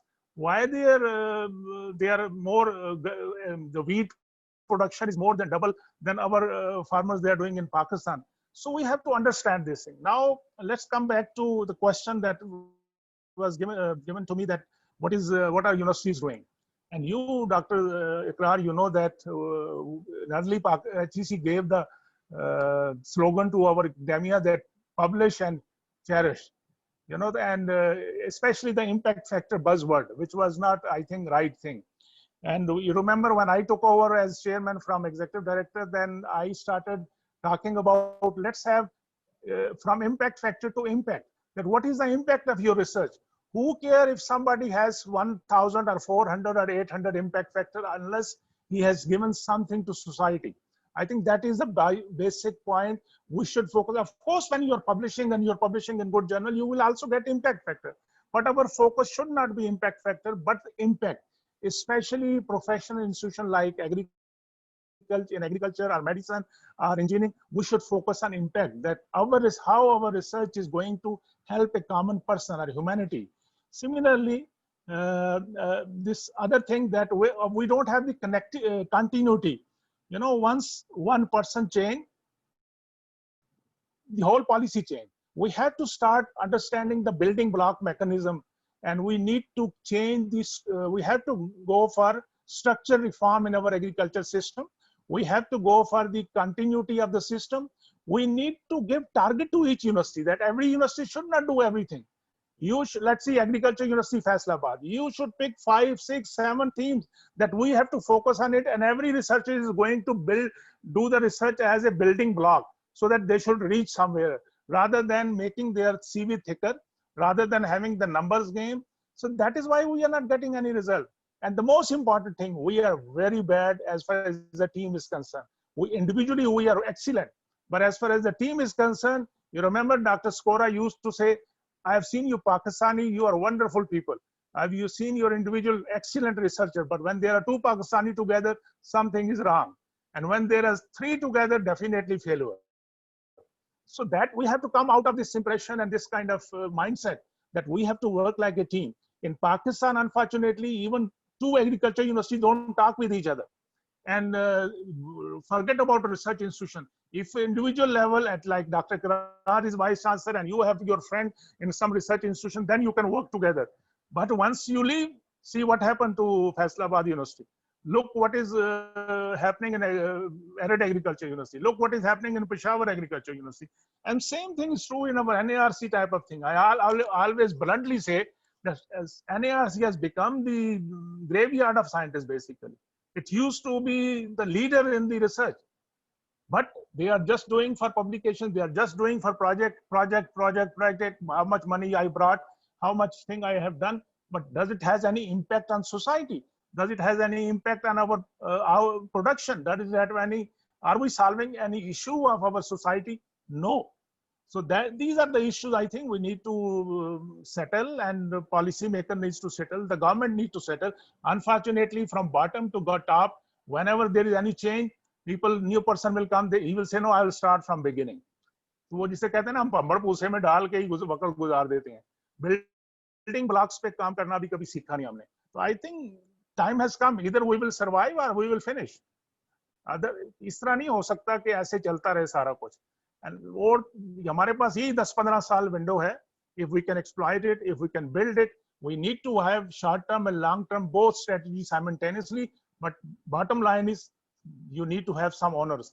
You need to have some owner who should see from the top and see which direction our KP universities are going, which direction our research is going, which crop we should select, how should we go for precision agriculture, how should we, why we are growing this sugar cane, why we are growing rice too much if we are a very risky country as far as the water availability is concerned.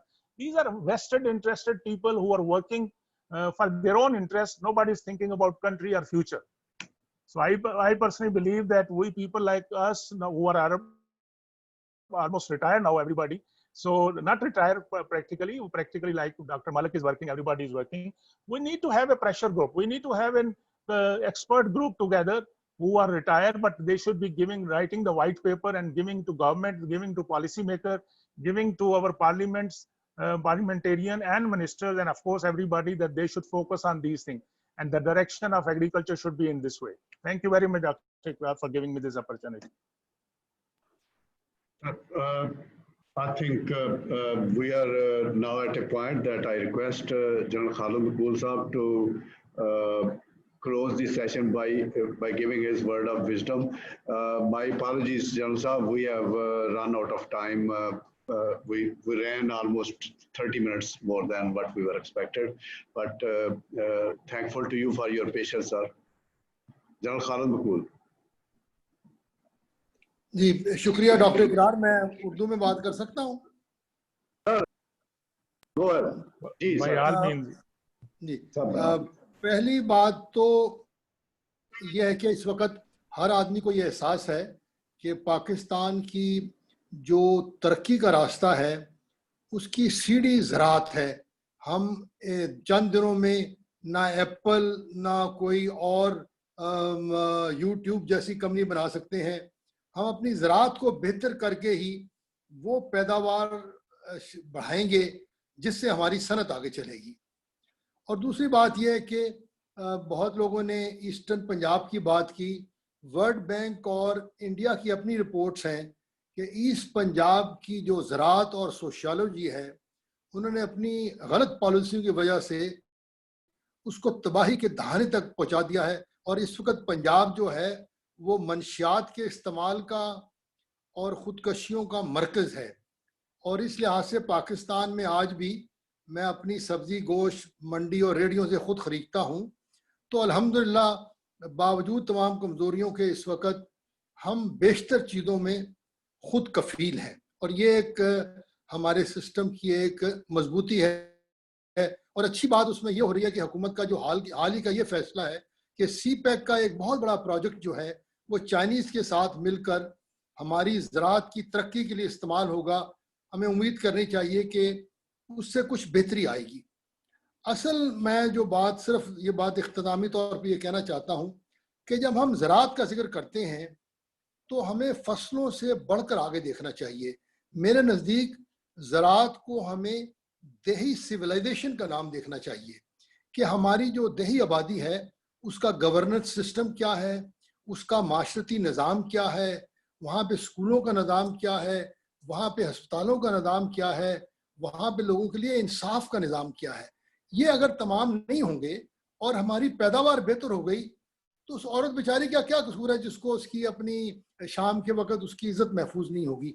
और तो हम जब ज़राअत को देखें तो इसको एक कुल्ली तौर पर देखें और इसको सिर्फ क्रॉप्स और लाइफ स्टॉक ना देखें, इसमें मछली भी शामिल है, इसमें हमारे जंगलात भी शामिल हैं। और अगर हम सिर्फ जानवरों की भी बात करें तो सिर्फ जानवर को टीका लगाने की बात नहीं, मैं तो समझता हूँ कि बड़ी जलसे में एक कुत्तों का शो करना वो भी इसका हिस्सा है। तो हमारी जो ज़राअत की तशरीह है वो ज़रा बड़ी होनी चाहिए।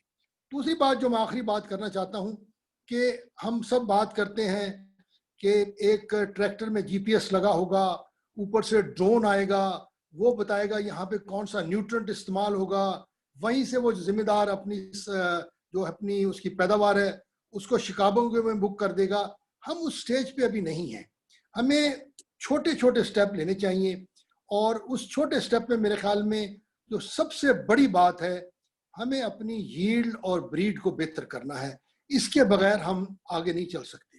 और दूसरी बात डॉक्टर मुख्तार ने कही कि क्यों हर आदमी गंदम, चावल और गन्ना उगा रहा है, क्यों नहीं ऑलिव की यहाँ पर और अफजाइश होती, क्यों नहीं हम नए किस्म के जानवर पैदा करें जिससे लोग गोश्त खाएं।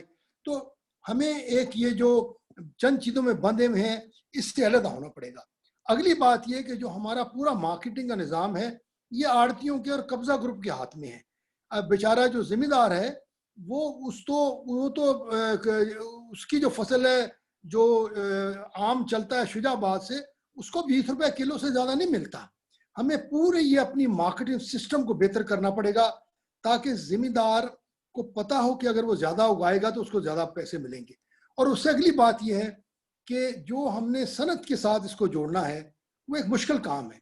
क्या वजह है कि हमारा आम जो है वो हम ज़्यादा फ्रीज नहीं कर सकते, सारे आम खा जाते हैं, उसके मुरब्बे क्यों नहीं बनते, उसकी चटनियाँ क्यों नहीं बनती, उसके जूसेस क्यों नहीं पूरा साल हो रहा है। ये नहीं मैं कह रहा हो रहा है। हमें अपनी ये जो अपने आप को इंडस्ट्री के साथ जो जोड़ना है इसमें बड़ी मेहनत करनी पड़ेगी। हमारी इंडस्ट्री भी इसके लिए तैयार नहीं है, वो भी कपड़ा बेच कर एक ही काम करने को तैयार है। इससे जो बहुत बड़ा मसला है आपने जिक्र किया, कई लोगों ने कहा कि ज़राअत को चलाना तो हुकूमत का काम है। क्या हुकूमत चला सकती है? क्या एकेडेमिया चला सकता है? क्या सनती इदारे चला सकते हैं? हमें इसको मिलकर कोई ऐसा सिस्टम बनाना पड़ेगा कि एक छोटे गांव में जो जिम्मेदार को इतला या मदद चाहिए वो उसको पहुंचे और वो अच्छा बीज इस्तेमाल कर अच्छी मार्केटिंग तक चला जाए। मैं समझता हूं कि इस वक्त ये बहुत बड़ी हमारे ऊपर एक दबाव है कि हम अपनी एग्रीकल्चर को जो है वो उसको जिद्दत पसंदी की तरफ लाएं, अपने नौजवानों को और काश्तकारों को सहूलत दें। मुझे लगता है कि आहिस्ता आहिस्ता जिस किस्म के हालात जा रहे हैं हमें ये मजबूरन करना पड़ेगा और हो भी रहा है। मैं यकीनन इससे मायूस नहीं हूँ और मैं आप सब लोगों को जिन्होंने पेपर पढ़े हैं, डॉक्टर इकरार जिन्होंने आज की इस वेबिनार का इंतज़ाम किया है, आपको मुबारकबाद देता हूँ और मुझे उम्मीद है कि आपकी इस बहस से बहुत दुनिया ने सबक सीखा होगा। बहुत शुक्रिया आपका। पाकिस्तान पाइंदाबाद। बहुत शुक्रिया, आपने बहुत अच्छा कंक्लूड किया और आपने ख़ास तौर पे रूरल डेवलपमेंट की जो बात की कि अगर वहाँ देही जो रहन सहन है वो रहने के काबिल नहीं रहेगा तो ज़राअत कैसे होगी। उसमें उनकी हाउसिंग भी है, उनकी सैनिटेशन भी है, उनकी खुराक भी है, उनके स्कूल भी हैं, उनके हॉस्पिटल भी हैं, उनकी सड़कें भी हैं और फिर सबसे बढ़ के आपने जो फरमाया कि वहाँ क्या इंसाफ भी है। तो ये अगर होगा तो फिर उसके बाद आप बात करेंगे वहाँ ड्रोन जाए या वहाँ पे जो 7 करोड़ हमारे पास एंड्रॉयड टेलीफोन है उनसे इंफॉर्मेशन जाए, वो तभी यूजफुल होगी अगर उसको इस्तेमाल करने वाला जो है वो कंफर्टेबल भी हो या उसकी ज़राअत के साथ जो इसको कहते हैं ओनरशिप या ज़राअत में वो इंटरेस्टेड हो। सर इसके हवाले से कोई सोशल स्टडीज मैंने कई दफ़ा कहा है, कुछ हैं भी, वो ये है कि जो फार्मिंग फैमिलीज हैं वो फार्मिंग में रहना नहीं चाहती। आप सर्वे कर लें, कोई छोटा कोई बड़ा फार्मर उससे पूछे कि आप चाहते हैं आपके बच्चे भी ज़राअत करें तो वो कहेगा नहीं। तो ये है सबसे बड़ा अलमिया कि फ्यूचर का फार्मर कौन होगा। फ्यूचर का फार्मर तभी कोई होगा अगर फ्यूचर फार्मिंग लैंडस्केप जो है वो रहने के काबिल होगी। और उसके मतलब आपने जो बातें कही हैं ये हमारी किसी रिपोर्ट में नहीं लिखी हुई। मेरे ख्याल में एक सोशल साइंसेस के लिए, सोशलॉजिस्टों के लिए ज़रूरी है कि इसको एग्रीकल्चर को एग्री बिजनेस में ट्रांसलेट करने के लिए, इसको मार्केट कनेक्टिव बनाने के लिए, इसको फ्यूचरिस्टिक एंटरप्रेन्योरियल अपॉर्चुनिटी बनाने के लिए ज़रूरी है कि रूरल डेवलपमेंट जो है वो भी साइड बाय साइड चले। एग्रीकल्चर और रूरल डेवलपमेंट जो है एक ही सिक्के के दो रुख है। हमने एग्रीकल्चर की डिमांड तो हमेशा हम रेज करते हैं, लेकिन रूरल डेवलपमेंट की बात हम जो है वो सिर्फ छोड़ देते हैं। एमपी एमएलए जो है वो किसकी गली पक्की करवा सकता है, किसकी नाली पक्की करवा सकता है, करवाएगा कि नहीं करवाएगा। और फिर मेरे ख्याल में ये जो कनेक्टिविटी है फार्म टू मार्केट, ये एक इतना बड़ा सवालिया निशान बन चुका है कि आप प्रोड्यूस कर भी ले तो वो पहुंचेगा कब और कैसे। वो शुजाबाद से इस्लामाबाद आके मैंगो बिका तो वो उसमें कितना रास्ते में वेस्ट हो गया, उसमें कितने रास्ते में उसके मिडल मैन आए। ये बातें जो हैं ये उस वक्त तक हैंडल नहीं होंगी जब तक हम जो ज़मीन है और ज़मीन पर रहने वाले हैं उनको एक ही नज़र से देखें। सर आपने ये बहुत वैलिड बात है कि हम एक रिपोर्ट बनाएंगे और रिपोर्ट जब हम पब्लिक करेंगे उससे पहले आपसे जरूर पढ़वाएंगे। मैं गुजारिश करूंगा कि आप थोड़ा एक दफ़ा जरूर वक्त दीजिएगा जब हम आपको रिपोर्ट भेजें तो काइंडली इसको पढ़ें। खातिन हज़रात, मेरे ख्याल में इससे खूबसूरत जो है रैप अप नहीं हो सकता था। मैं बहुत मशहूर हूँ जनरल साहब का, डॉक्टर मुख्तार साहब का, हमारे पैनलिस्ट जो की नोट स्पीकर थे और डिस्कसेंट। अगर कोई बहुत सारी चैट बॉक्स में बहुत डिस्कशन आई है, वो हम उसको नोट डाउन किया, इंशाल्लाह कोशिश करेंगे कि उसको हम रिपोर्ट में किस तरह से फिगर आउट कर सके। लेकिन हम लंबी रिपोर्ट नहीं लिखना चाहते, हम जैसे वो डॉक्टर ज़हूर साहब ने कहा हम 2-4 पेज में बात बताना चाहते हैं और जो बातें यहाँ हुई आज इंशाल्लाह उनको हम लिखेंगे और पेश करेंगे। आप सबका बहुत बहुत शुक्रिया। Thank you. शुक्रिया sir, thank you. Thank you doctor Manzoor Soomro साहब, माशाल्लाह। शुक्रिया।